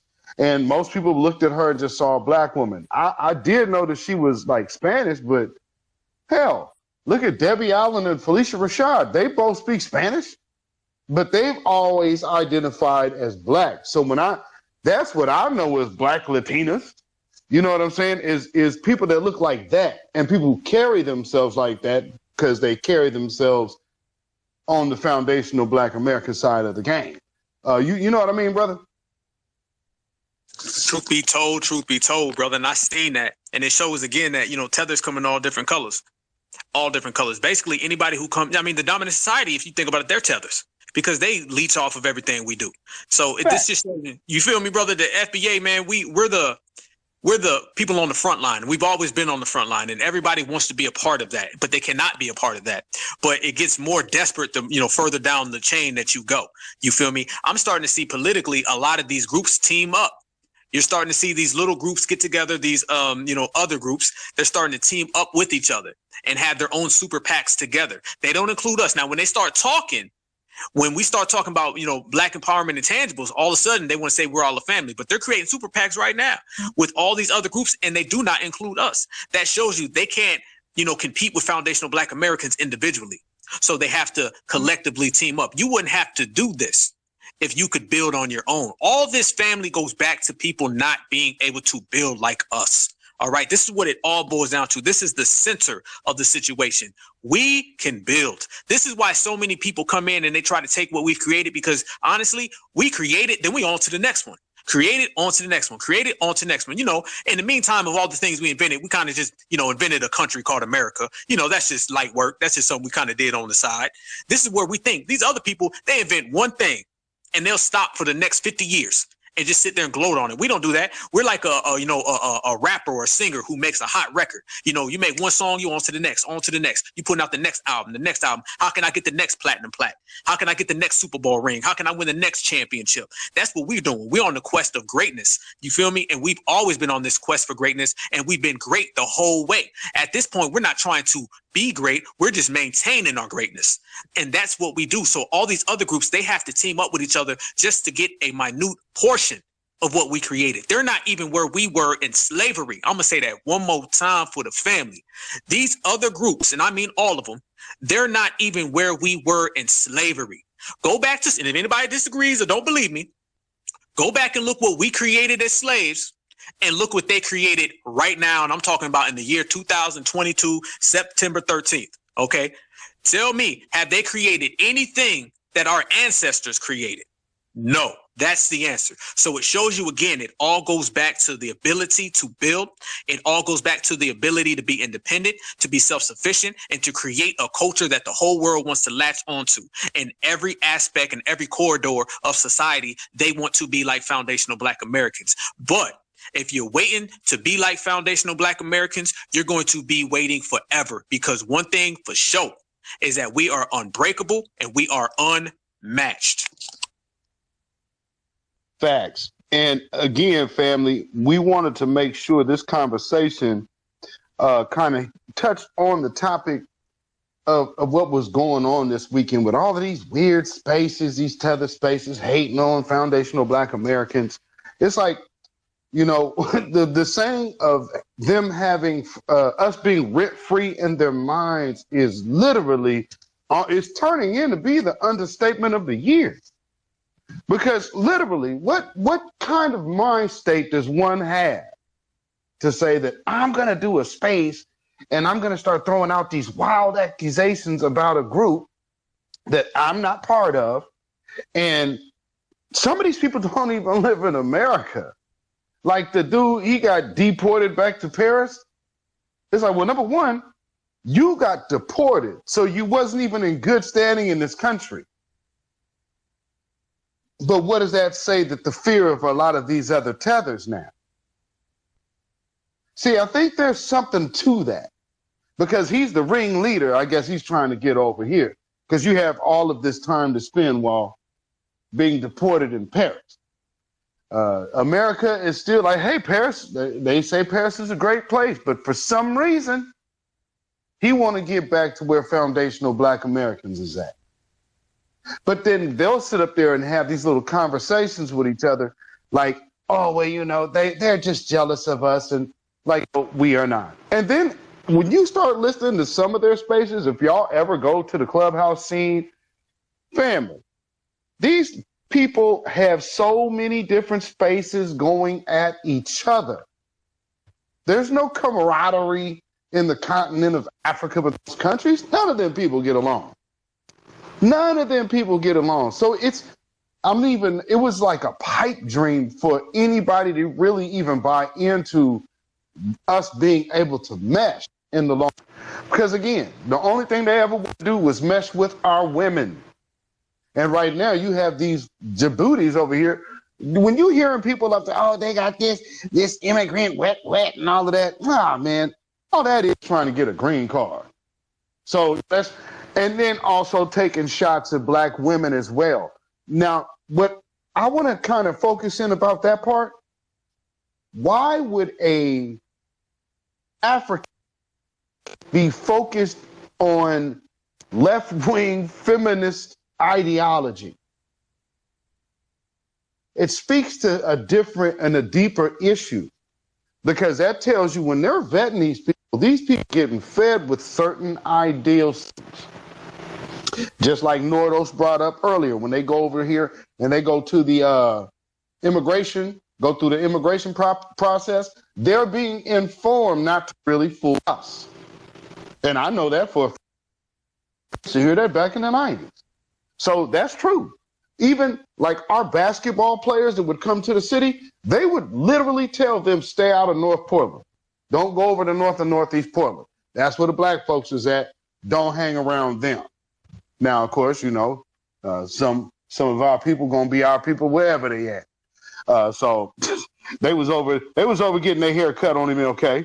But you know, this is the type of thing we have in this government. So they bring these people over here who already have hostility, disdain, and then promises for money. Like the whole reason why California is going through this whole this fake hold up thing is because they are trying to get that other group latched on to the reparations claim that was already discussed, already figured out. The public has spoken.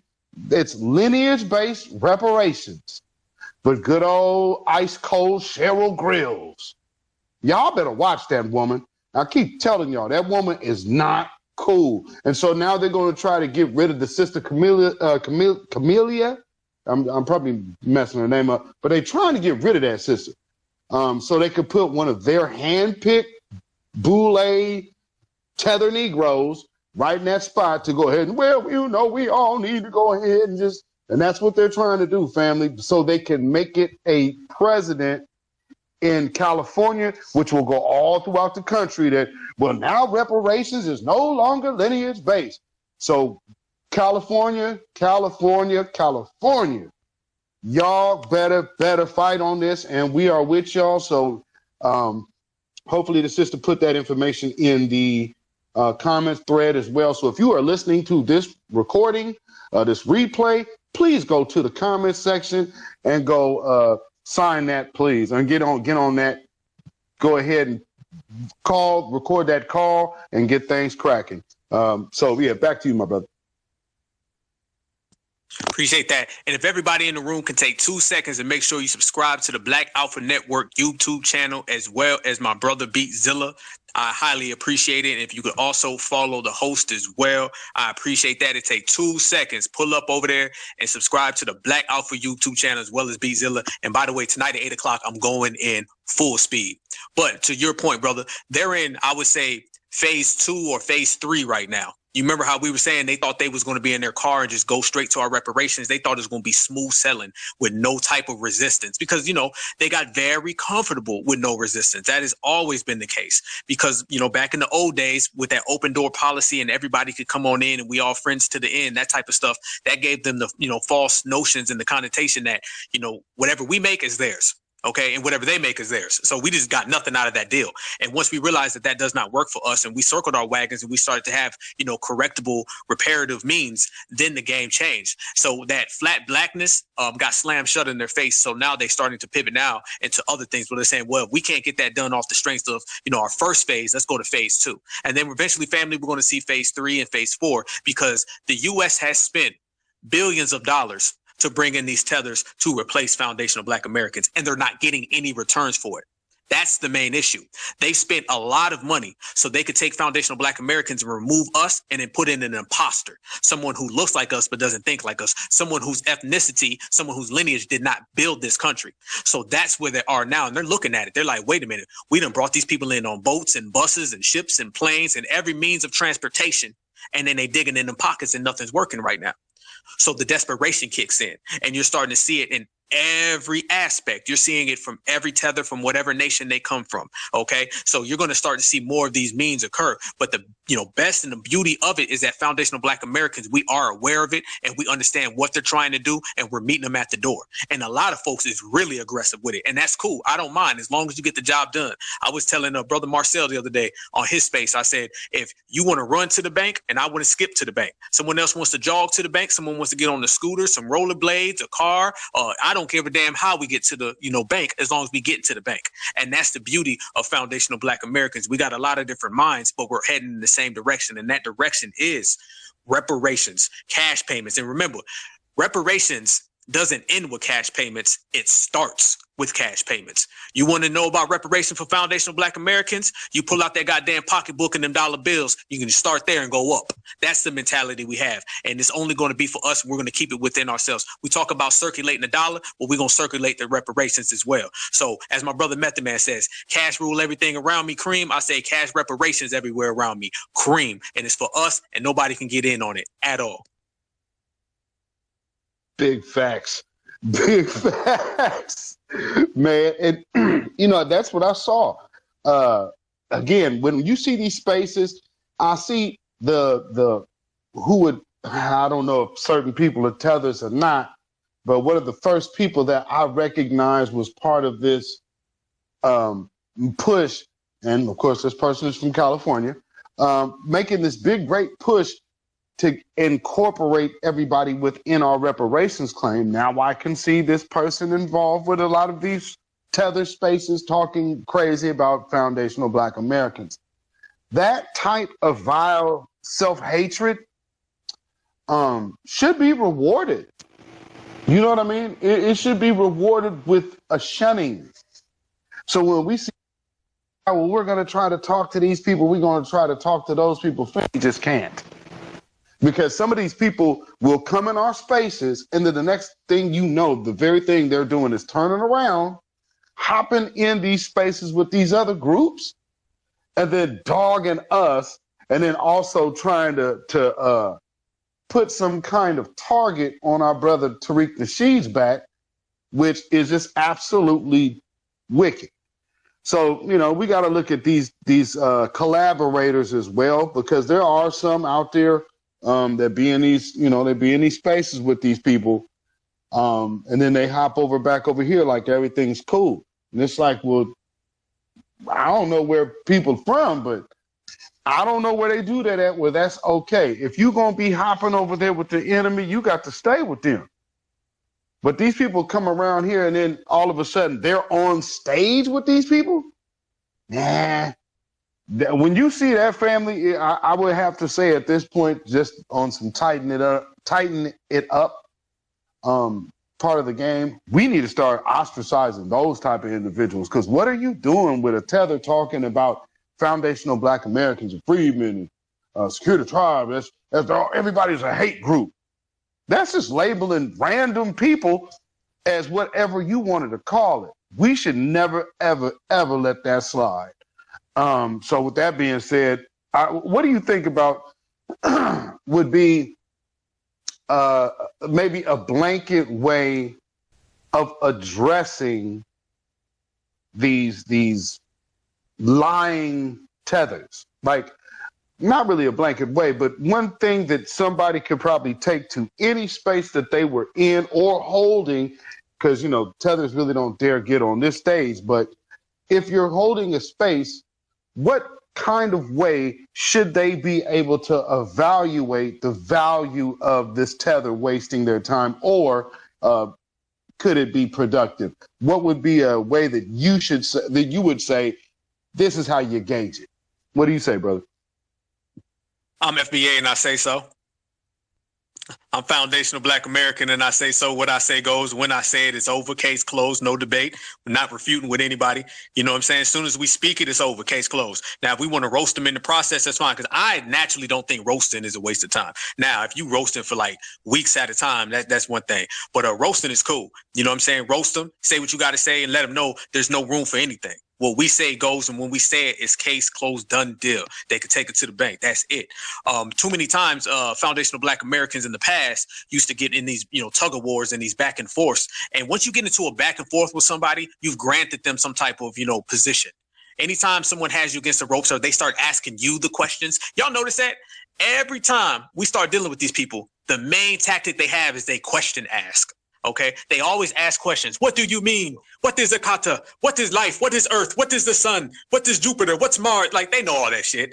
Okay, they use the questions as a means to waste time, and they use the questions to grant themselves some type of positioning that they really do not have. And you got to be cautious, because they'll have you debating what's undebatable. The dominant society has done that for years. Okay, they'll tell us we didn't see what we just saw. All right, Eric Gardner, no man, he didn't get choked. You know, he was heavy set. You feel me? That's the type of things they do. Once we adopt the attitude and the position and the approach of there ain't no questions being asked. Okay, no questions. Only thing we doing is we putting it down. We saying what it is with an exclamation point at the end. That is where we evaluate folks and see what they on. Once you start to see the pivoting and the backstabbing and all that, and we're going to understand what that is. Okay, that's clear. We can really get a good gauge on that. But what you have to do is you tell them what it is. You know, a lot of folks say something. I'm just saying. I ain't just saying, I'm just telling. And we need to replace the just saying with the just telling. Once you start just telling, things get done and things get accomplished, and people know how to fall all the way back. And that's where we are today, right now. When foundational Black Americans come to the arena, we come to the ring. We're not coming in the ring to play patty cake with nobody. Okay, we coming for the TKO knockout, and then we going home. All right, that's what it is. Just the same way that we be whooping ass in that ring, to use a boxing analogy, the same way we be in there float like a butterfly, sting like a bee. That's the same approach we got to have everywhere where we conduct our business, because it's all business. It's never personal. It's never personal. It's just business. Now, if your business is personal, that's cool, but you got to have the approach. This is business. So some tethers got to get ran off the block. Fine. If some tethers got to get ran out the paint, fine. They got to get ran off the field, fine. That's cool and dandy. Because when we come to the place, we got one agenda and one objective, and that is to empower ourselves. We used to say Black empowerment. Now I say foundational Black American empowerment, and that's slightly different. Black empowerment means we carrying the load for the world. Black empowerment means we're out here with everybody else's issues on our back, and we're fighting dictators in countries we never even been to. We're sticking up for tethers who would never even blink an eye at us. We're holding it down for folks who would stab us in the back. That's gone. That's the days of the past. Foundational Black American empowerment, which is more specific, that's representing your lineage, your heritage, and your culture, and that's a whole different breed. And if everybody wants to know if that's effective or not, look at the response. I always say this: find out what the tethers and the dominant society gets mad at, and then go do it. You want to know how to handle them? Find out what they don't like about us, and then go do it. They don't like Black love? Well, then you need to go ahead and get in some Black love. They don't like Black pride? Then you need to have Black pride. They don't like us talking about reparations? Then we need to go ahead and talk about reparations. We need to get to the reparations. So everything is already laid out: the blueprint, the manuscript, the program. All we got to do is just follow it. I tell my brothers and sisters all the time, we've already changed the game. We've already changed the game. Only thing we need to do right now is to stay on the path that we're on and just get our blade sharper. Just do what we're already doing. Just do it better. We don't need to switch over to another lane. We don't need to cross over. We don't need to hit the blinkers. We're good. We spend enough time trying to find the proper lane because we was running around here with an open door policy, and we was letting a lot of folks come in who had no business coming in. Now we're in the right lane that we need to be in. This lane we should have been in 300 fucking years ago, but that's cool because we in here now and we're doing it with style. So let's stay in the lane that we're in right now with the regulating, with the pulling paperwork, the G-check. And look at these terms right now. We talking about pulling paperwork. They would never said that shit during the Yes We Can Obama era. Okay, that never. We should have pulled his paperwork back then. You understand? But this notion now, what we do is we pulling paperwork. We running folks off the block, out the paint. We're really having a real G-check session, and that's the best thing that you have to do, because when foundational Black Americans make motherfuckers have to have security clearances, we get things done. When we have open door policy, we have things done to us. So the main thing, to answer your question, brother, is just stay on the right path that we're on. Once we identify the bullshit, just let motherfuckers know it's foundational Black American because we say so. All right, we're not asking, we're not begging, we're not, trying to make amends with anybody. We don't care about no emotion. We don't care about nobody's feelings. That's what it is. I was telling Queen Alpha just the other day. I said the first step for foundational Black Americans to get things done and to regulate our culture is not to give a damn about nobody's feelings. They're always trying to run the guilt trip on us. Oh, need to be nice, need to be divisive, like we in the 3rd grade or something. This ain't recess, man. The same things they tell their kids about we are the world and shit. They don't pull that on nobody else. Have y'all ever heard them say we are the world to a race soldier? Okay. What happened with the Breonna Taylor situation? Did anybody come out and say that we need to be all this one then? Hell to the no. What happened with the George Floyd situation? Trayvon Martin, you go down the list, man. All the names and the dates are there. Nobody ever came out and told those other groups that we are the world. We need to be friendly. We all need to hold hands. If you want to do that, you go be a cheerleader. You can kick your legs and your pom-poms all damn day. We foundational Black Americans, and the only thing we need to be focused on ourselves. The guilt trips are over. All right, we ain't on Edmund Pettus Bridge. We at the bank, cashing his money. And that's the way we got to stay with it. And that's the way we got to stay focused. So FBA, and I'm saying so, all eyes on FBA, and just being real arrogant with it. Because if there's ever a time in your life where it's okay to be conceited, it's okay to be cocky, it's okay to be self-confident, is when you're dealing with your lineage, because we deserve it, because we owned it, and we own it because that's who we are. Real-time facts, brother. And I was thinking while you was saying that, to just say I'm Black and I say so, because again, I see a lot of our folks, even especially when you see them, these videos with the white supremacists, they'll be up there trying to explain, well, I just didn't want to think that they was racist. I didn't want to think it was about my color or my race. It's like, yo, this country has always treated you this way. So every time when I hear people talking like that on camera, I kind of wonder, like, they might not be for me. Because it's like, well, you already know what it is. As a foundational Black American, we are certain at what we are dealing with. So, I just can't help but notice when we have these people who are so quick to try to downplay the very much in your face racism that they're experiencing. Like, for instance, in the Sesame Place incident, like, not all of the Black families were foundational Black Americans. So you know, you got some of them people like, oh man, I just really didn't want to think that it was about race. I mean, wow. And then you got the foundational Black American mothers was like, hell no. So just the big clear contrast right there with our sisters and the tethers, because they are broken. Like I told y'all earlier, I could tell they know, the white people in this city know the difference between Black foundational Black American freedmen and tethers. And they absolutely are used to treating tethers some kind of way. Because when, you know, like I said, when we weren't wearing masks, they couldn't, good grief, they couldn't figure out, you know, who was who. So once we had to take the masks off and they had to take a look at faces again, then all of a sudden they remembered, oh, okay, yeah, that's right. This might go south very quick if I go get disrespectful with this man. But boy, oh boy, oh boy, the way they will treat these Africans, and the Africans just take it. But then again, let me go back to even when my children were in school. We had these Africans that was in school, and I remember telling my son, like, you think they like us? He's like, no, most of them are jerks. Now, he's like 6 years old and said this. So just like, this is not a separation. They're growing up as classmates. They could see the difference on how foundational Black American children get down and they children get down. So the little tether kids was always up under the white teachers. Always. I remember even doing a field trip and seeing that. You know how everybody want to couple up with the parents. So you got your parent, you got your kid and a few other kids. All the little African kids was running to go get with the white parents.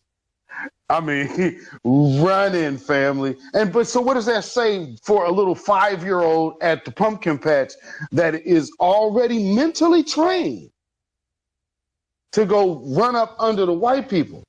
Didn't come over with me and my son. Oh, hell no. Wasn't having none of that. You know what I'm saying? So it's something to take note of when you see it in children. Like, for those parents in the room, if y'all kids went to school with the tethered children, like, what was their experience? Or if you have went through that experience, what is that experience like? Because for me, here, one thing I can say, the benefit for our school with having so many tethers is our soccer team won the championship. I'll pass it back to you, brother.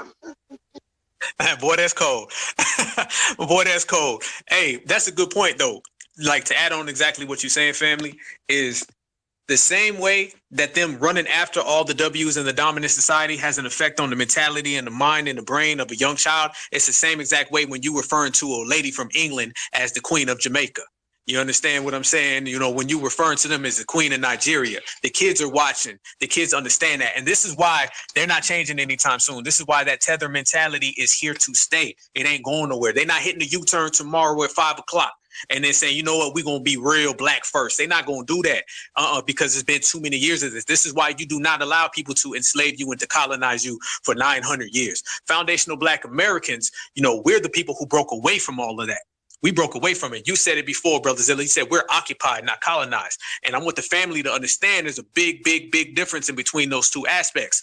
When you're occupied, that means you can still be independent. You're just surrounded by a bunch of people. When you colonize, man, they don't even have to be around you. It's in your brain. It's in your brain. Trust me, when the dominant society is not even around these people and they're on the whole other side of town, these folks still walk like the dominant society standing right next to them because they're in their mind. And it's to the point now where they don't even run from those shackles. They stick their hands together, put their arms out and say, go ahead, please put the shackles on me. As a matter of fact, they look at that stuff as attention. They look at that as attention. Any type of dealing with the dominant society, they like. It could be a bad dealing, it could be a good dealing, but it's still a dealing. And when you have that quest and that love for your colonizer, you can't escape it. We'll sit there and see the dominant society run up on them and treat them like dirt, and we'll be like, hell no, not us. They'll be over there thinking, shit, cool. At least he saw me. At least he acknowledged me. They want to be acknowledged. This is the colonized mind. This is a Commonwealth coon. This is why when it's in your brain, it's in your brain. It's a stain. It ain't going nowhere. So when you're referring to a W woman as the queen of a nation that is all black, this puts that in your child's mind, and that's why they out there bathing in cake soap right now. They in that goddamn cake soap hitting goddamn backstrokes. You feel me? They got a diving board, and they just diving into that shit, doing cannonballs into the cake soap. This all goes back to that mentality that spreads across the line, and you can connect the dots, and you can put them all together. Foundational Black Americans, again, we are different. As they say, we hit different. Everything we do is different. We never wanted to be underneath them. We was the ones saying, man, we getting the hell away from them. Everybody else is saying, how can we get near them? We were the ones saying, we're going to build on our own. They were the ones saying, how can we get in Zaddy's house? All they're doing is they have their monarch master. Okay, we don't have that. Only thing we do is stand together, stick to each other, and that's why our mentality has come to fruition. So unfortunately for them, they're going to be stuck in that game, and they're going to be stuck in that lane for quite some time.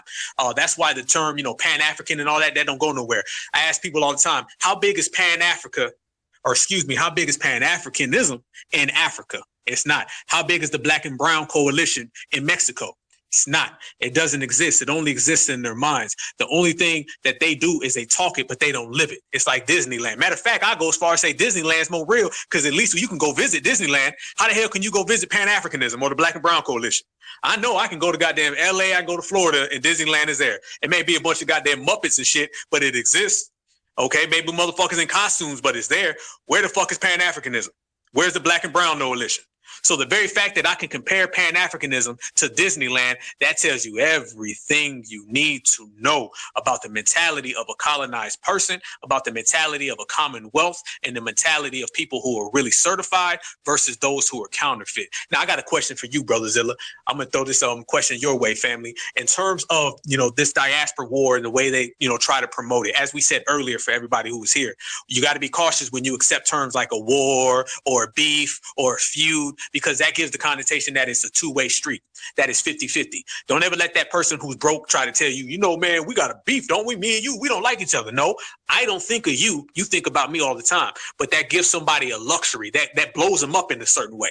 You know what I'm saying? When you acknowledge somebody who's not on your level, that's making them come up. That's a come up for them. That's not a come up from us. We go down acknowledging the diaspora war. They come up acknowledging it. It's basically their way of getting in on us. Now, to you, Brother Zilla, when any of us encounter these people running that game of, feuding and fighting, or we're divisive, what's the first thing that a foundational Black American should say in return to that, as well as, other things, the second, the third, the fourth, the fifth? But what would be the first approach in diffusing anybody who's trying to run with that term diaspora war, or we're being divisive? Well, the first thing about being divisive is you have to first be together, and we have never experienced the togetherness. Again, I always say we have to look at how to analyze a group properly is find out how they interact with your men. Because when you're dealing with women alone, there's the element of sexual attraction. But when the men are dealing with the men, you know what time it is straight up, because the element of the sexual attraction thing is gone. So it's just my business, and what business will I have here? That's how, for us, again, we know a lot of them don't rock with us because, shoot, they just simply don't even interact with us. That's the biggest sign. So we can't be divisive. However, when other people,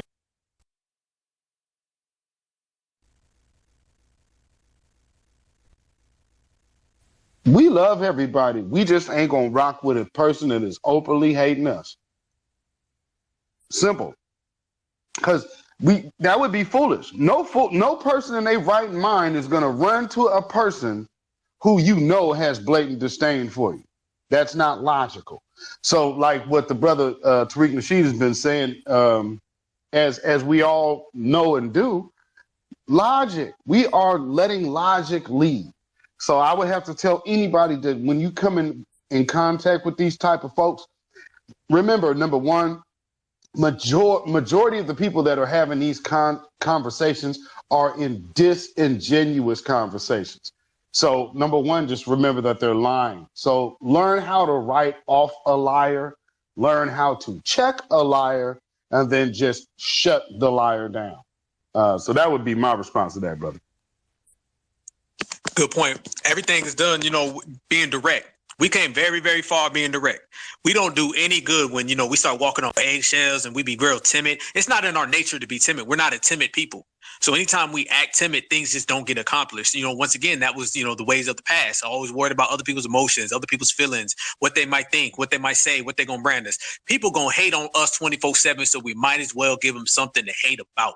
That is what I've learned since I was a young man. That's what I've been taught. That's the area where I've always, lived at. If somebody's going to hate you, then go ahead and give them a reason to hate. Okay, not by, giving them a reason to hate you based on what they want you to do, by doing what you choose to do. So the emotions and all of that stuff with the divisiveness and all those things they say, like you said, brother, how can I be divided when we was never together? You know what I mean? We was never together. That shit, like I said, is like pan-Africanism. It's like Disneyland, man. It don't exist. You know what I'm saying? So I'm not really into being divided with somebody who doesn't even have a place at the table. I'm too busy being at the table with my brothers and sisters and making things happen. So as we break this down today and we start talking about all the different sectors of this issue, one thing for sure and two things for certain. First off, all of our testimonies have been fire. They've been thorough. And you see, without a shadow of a doubt, everything the foundational Black Americans speak is true. It is verified. It is certified, stamped, signed, sealed. Bottom line, that ain't up for debate. That's not up for someone's feelings. Ain't nobody gonna put a spin on that, remix it, twist it. It's what it is. When foundational Black Americans come to a consensus and we put that shit on the table, it's good as gold. And that's where we are. So this diaspora war does not exist at all, by no means. The only thing that does exist is foundational Black Americans minding our own foundational Black American business, driving in our own foundational Black American lane, and get to our own foundational Black American reparations, cash payments. Everything other than that is just a distraction that we knew was coming, and we knew where it was coming from, and we knew who's going to be in the center of it. That's why we sidestep it and we keep on going about our business. Remember, man, we are very, very versatile. We have a lot of diversity, and we can do two things at the same time. We have a multitude of different ways of handling our business, So I tell all the brothers and sisters, and I will continuously tell the brothers and sisters, it's all about lineage. It's all about, as I always say, lineage, heritage, culture. Lineage, heritage, culture. That's what it is. It starts with us, and that's it. And to be sealed and be within our people and our family tree, because that's what I call it, a family tree. It's a foundational Black American family tree. I don't care what branch you go up. I don't care what leaf, whatever. If you're a part of this tree, you're a part of it. And if you're not, you're not. So all the outsiders who come in, we have to know they're not coming here for nothing real. They're not coming here for anything sincere. They're coming here to do the same thing they do to each other, which is to steal and pure thievery.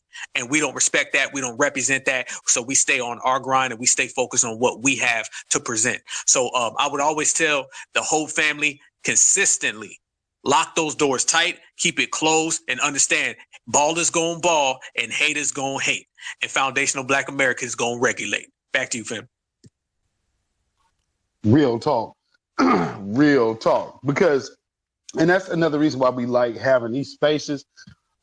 Just hearing from the family, man, and hearing these different testimonials versus listening to their spaces, which are nothing but a bunch of pack of lies and wild accusations that can't be founded on anything. You can hear about, from our folks that have had on-the-job experiences dealing with this group or dealing with that group. So when a tether comes on this stage and starts making up people that don't exist and that they know don't exist, we can tell the difference between an authentic story and an inauthentic lie, such as this brother shot, because this brother. Hey, we done ran him off of 2 spaces in just like 2 weeks, man. He done broke the record. Hey, John, I know you listening on your burner, brother. You got that FBA work, and you're going to go back to your tether village back in the Congo, as my brother Sage says. Shout out to Sage. You done got ran out twice, so I know you flee your homeland, and you're fleeing tether spaces too, brother. And, just looking at how a lot of these spaces have even come about, I'm sure Djibouti is in here listening on one of her burner accounts, because there's another space going right now, so I guess they're splitting up their little team. Remember, family, when we're having these spaces, you have a lot of these individuals out here that will hop in. You have some of those tethers in here in the burners. Some are in other groups just so they can start making their little files, because that's what they're doing. They're little wannabe honorary CIA agents coming in here to do the whole COINTELPRO thing for their own benefit, because truth be told, they just cannot come to the realization that they are not foundational Black Americans, and they'll never amount to the greatness of people who never fled. Not only that, we fought to be where we are and have what we are so where they could even come here. And I think maybe we should start using the verbiage that Martin Luther King was using. Because if y'all noticed, when he was talking about the people that the government brought over here, he was referring to them as peasants. Now notice how they have lightened and cleaned up his words. But no, Martin Luther King was calling them folks peasants. So, you know, just to put that in perspective, family, when we have these type of individuals out here that want to come over here, tell us about some mystery teacher that they got, and then the brother didn't know about his own family. He is literally trying to sell us on his fake Congolese teacher that we suspect does not really exist. He then tries to tell us that he doesn't understand how having a Congo Square would be a diss to the Congan slaves. But again, you know, considering how slavery was one of those situations where we were completely stripped of our past, so I don't know how you would still have a connection to the Congo, but whatever. So when you have individuals like this, see, here's one thing that lets me know he's not foundational Black American. And you could check these type of lies.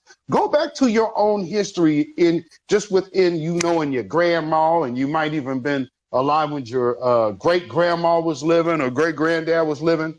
Them people never was talking about no damn African booty scratcher or no damn Congo. Why? Because they say we from America. I don't know nothing about no Africa.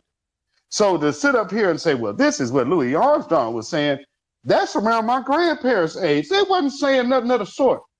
Trust me, in the backwoods of Arkansas, the last thing they was talking about was the damn Congo. So I'm sure that Alabama, Mississippi, Texas, Louisiana is just the same. You know, how different is it?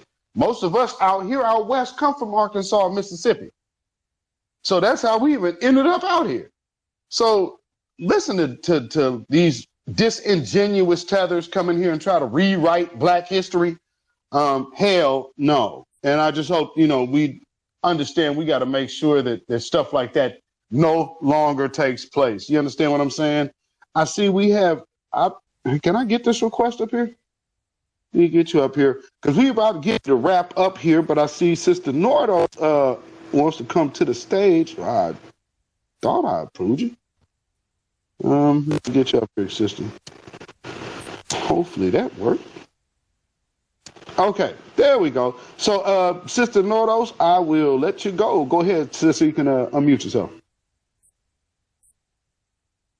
Hey there, were you just talking about that guy Shaw? Yes, ma'am. When I came back in, I had to do some work. As soon as I heard you talking about the Congo, everything he was saying was a complete lie. And when Louis Armstrong went to the Congo, if you look up the jazz, I forgot the proper name for it, the United States government sent jazz musicians over to Africa as a goodwill gesture or something. But it was a whole thing where they kept sending jazz musicians over there. And Louis Armstrong, from my research, never said nothing about being Congolese. He just made that up. And then the last thing I'm going to say, and I said this to him in another space, I've started noticing a pattern with pan-Africanists. Shaw claims that he's a freedman or foundational. But then I said, are you a pan-Africanist? And he said, yeah. And I said, okay. And I said, well, I'm noticing a pattern.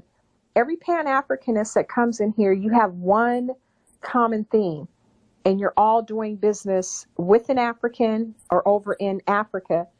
And what they're basically just capitalists.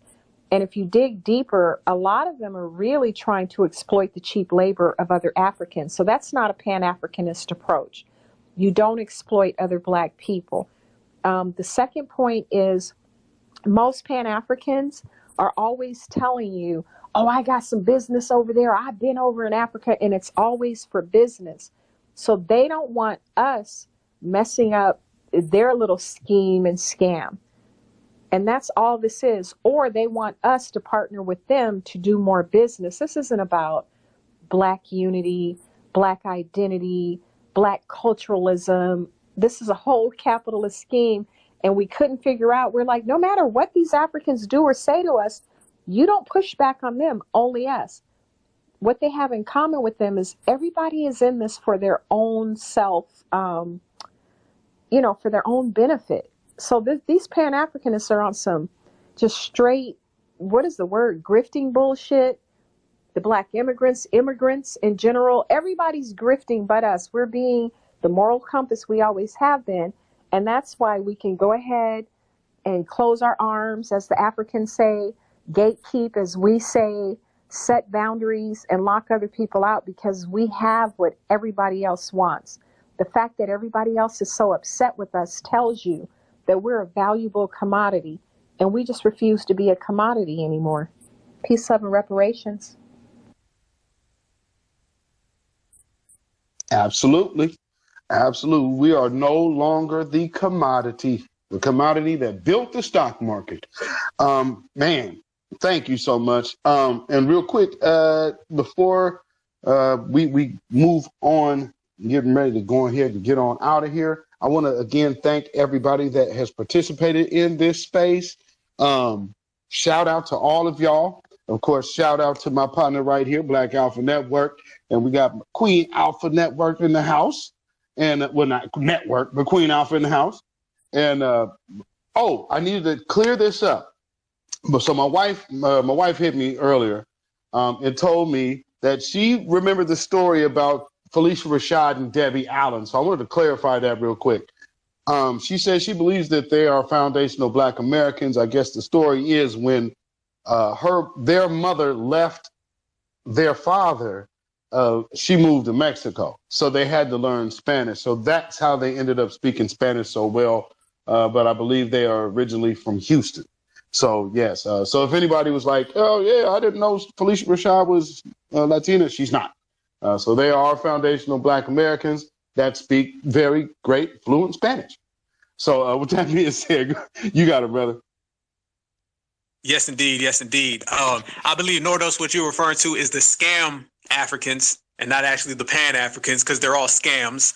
So we all know that's the case. And you're right. All they do is scam all day long because they cannot build. That's what happens, man. When you can't build and you can't do things on your own, you tend to start scamming and conniving and coming up with all types of goofy shit. And that's the difference between us and them, is that we solid, we strong, and we do what we say. You feel me? And they don't. So therefore, they can't exist in our presence. Never have, never will. And I see I got my brother Sage on the stage right here in the panel. Shout out to you, brother Sage, because anybody who's not familiar with that shy guy that me and Zilla ran out to space earlier, we ran him out of a space before. Okay. As a matter of fact, if you get on my Black Alpha Network YouTube channel, I posted the clip of us running him out. And my brother Sage always says the Congo. I ain't even gonna try to do it like you, brother. You do it too good. I ain't gonna do the disservice.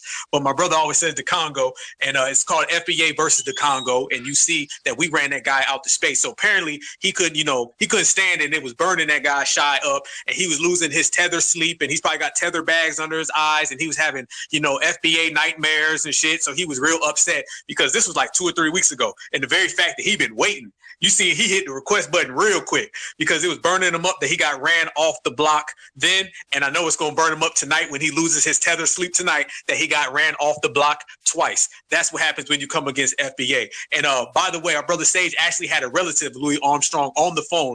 And that gentleman, completely dismissed everything Shia was talking about. So on our side, we have a foundational Black American ancestor of Louis Armstrong. And then on the other guy's side, he had an imaginary, made up, fake character, and him and his fake imaginary friend got their asses ran the fuck off the FBA block. We'll get you if you're breathing, and we'll get you if you don't exist. It don't matter. It's FBA.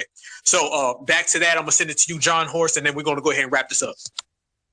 Yeah, what's good? This is a good space.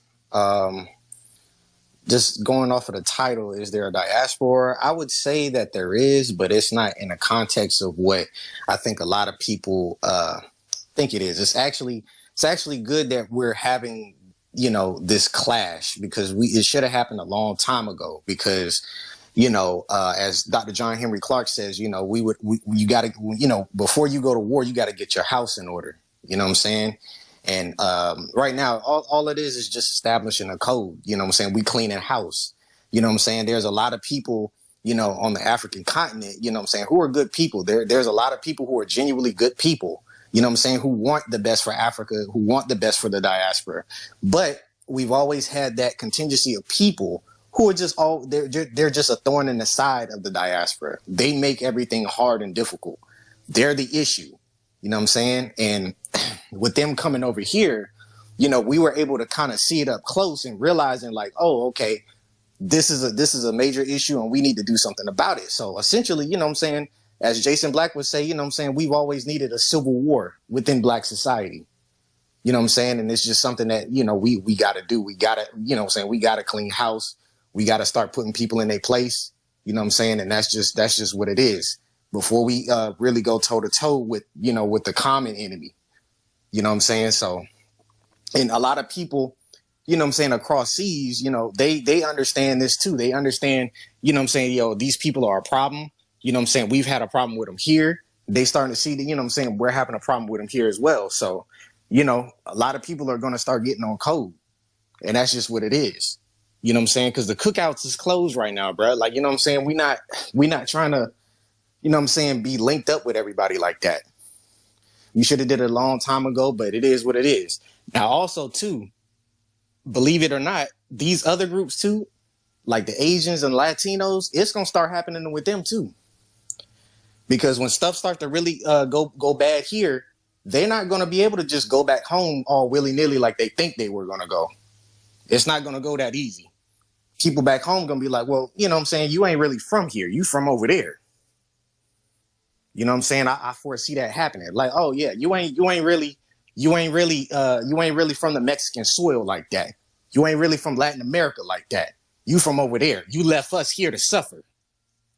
So you about to see that. And I'll land there. Yes. Yes, sir. So, like we said, we are getting ready to wrap this up. So I'm gonna go ahead and give my closing now. Thank everybody. We always love doing spaces, having productive conversation. Always is like a family reunion when we build. And we always like to build in a positive manner. And, because there's enough space for your field of drama, if that's what you want, or your comedy or music or whatever have you. I think I've seen some spaces about sports and food. So hell, there's a little bit of something out there for everybody. But if you are looking for a space to where you are going to be able to come hear some intelligent, building, progressive conversation in the empowerment arena, this is where it is at. Black Alpha Network and Beatzilla PDX Official. We got this certified truth for you. So with that being said, thank y'all once again. And I'm going to pass it on to my brother to close us on out. Y'all have a blessed week. And I'll be live tomorrow night and Friday. So I hope to see y'all there. Y'all make sure to go tune in to my brother's broadcast this evening. And, this is how we rock. So Black first, Black first, Black first. Appreciate that, Brother Zilla. You guys make sure you subscribe to my Brother Zilla on YouTube right now, not later. Do it right now. Also, you guys make sure you subscribe to my brother Afro Elite right now, not later, and subscribe to the Black Alpha Network right now. And I'll be going on in about an hour anyway, and we're going to roast. I'm telling you. We was talking about some of these off-code Commonwealth colonized coons. I'm definitely going to cook on my channel and on my show tonight, the Black Alpha Cast. But salute to everybody. We always going to bring the spaces. Everybody knows how I go. I'm not even sure if these are Twitter spaces, man. We have block parties. We have FBA block parties in all 50 states from the East Coast to the West Coast, everything in between. And it's always love. And everybody always gets gets that good energy. And if you come in from the beginning feeling, good, you're gonna leave feeling great, because that's just what I feel. I believe that in our people. Obviously, anybody knows me, man. I center everything in FBA excellence. We don't walk with our head down to the ground. We walk with our head to the sky, and it's gonna stay that way for all my brothers and sisters, kings, queens, goddess, and gods. Shout out to all the foundational Black Americans, everybody in the panel, everybody in the room right now. Follow everybody. If they certified FBA B1, make sure you follow them, because we are strong by ourselves, but we are stronger together. And I'm going to say this as well before we part out. The difference between foundational Black Americans and everybody is that we build, we are self-sufficient, we are independent, and we are true to ourselves. We do not wake up in the morning and act like anybody. We don't put on masks, we don't put on costumes, we don't put on jackets. As a matter of fact, if an FBA is acting non-FBA, we gonna roast their ass so much they're going to run. And apparently y'all know how our roasting is. Our roasting is so good, it makes motherfuckers hate us for goddamn 50 years. You might have get called a name in goddamn the 3rd grade and you're mad at a whole lineage, 50 years later. Well, you're gonna be a mad ass person then, because we do not stop. Shout out to everybody in the space. And just remember, if you are foundational Black American, it starts with you, it ends with you. We are the beginning, we are the end, we are the middle, and everything in between. And if anybody out there tries to run the guilt trip on us or that divisive stuff or whatever they're trying to say, if they're trying to hate on us, we're going to push that stuff to the side, because in this era today, right here, right now, it is all about us. No one else. We are not out here trying to make friends. We're not trying to find new recruits. If you want a real certified sister, we got them right here in FBA. If you want a real certified brother, you got them right here in FBA. And if you want a real certified family, we got them right here in FBA. We ain't got to go nowhere outside of our lineage to find the greatness. So if somebody is looking for sympathy, they better look between R and T in the dictionary, because that's the only place they're going to find it. Now, with that said, you guys all stay good, stay safe, stay healthy, stay vigilant. Love every single one of y'all. Black is beautiful, and beautiful is always Black. Foundational Black Americans. It gets no better than us. Salute to the family. Y'all have a good evening.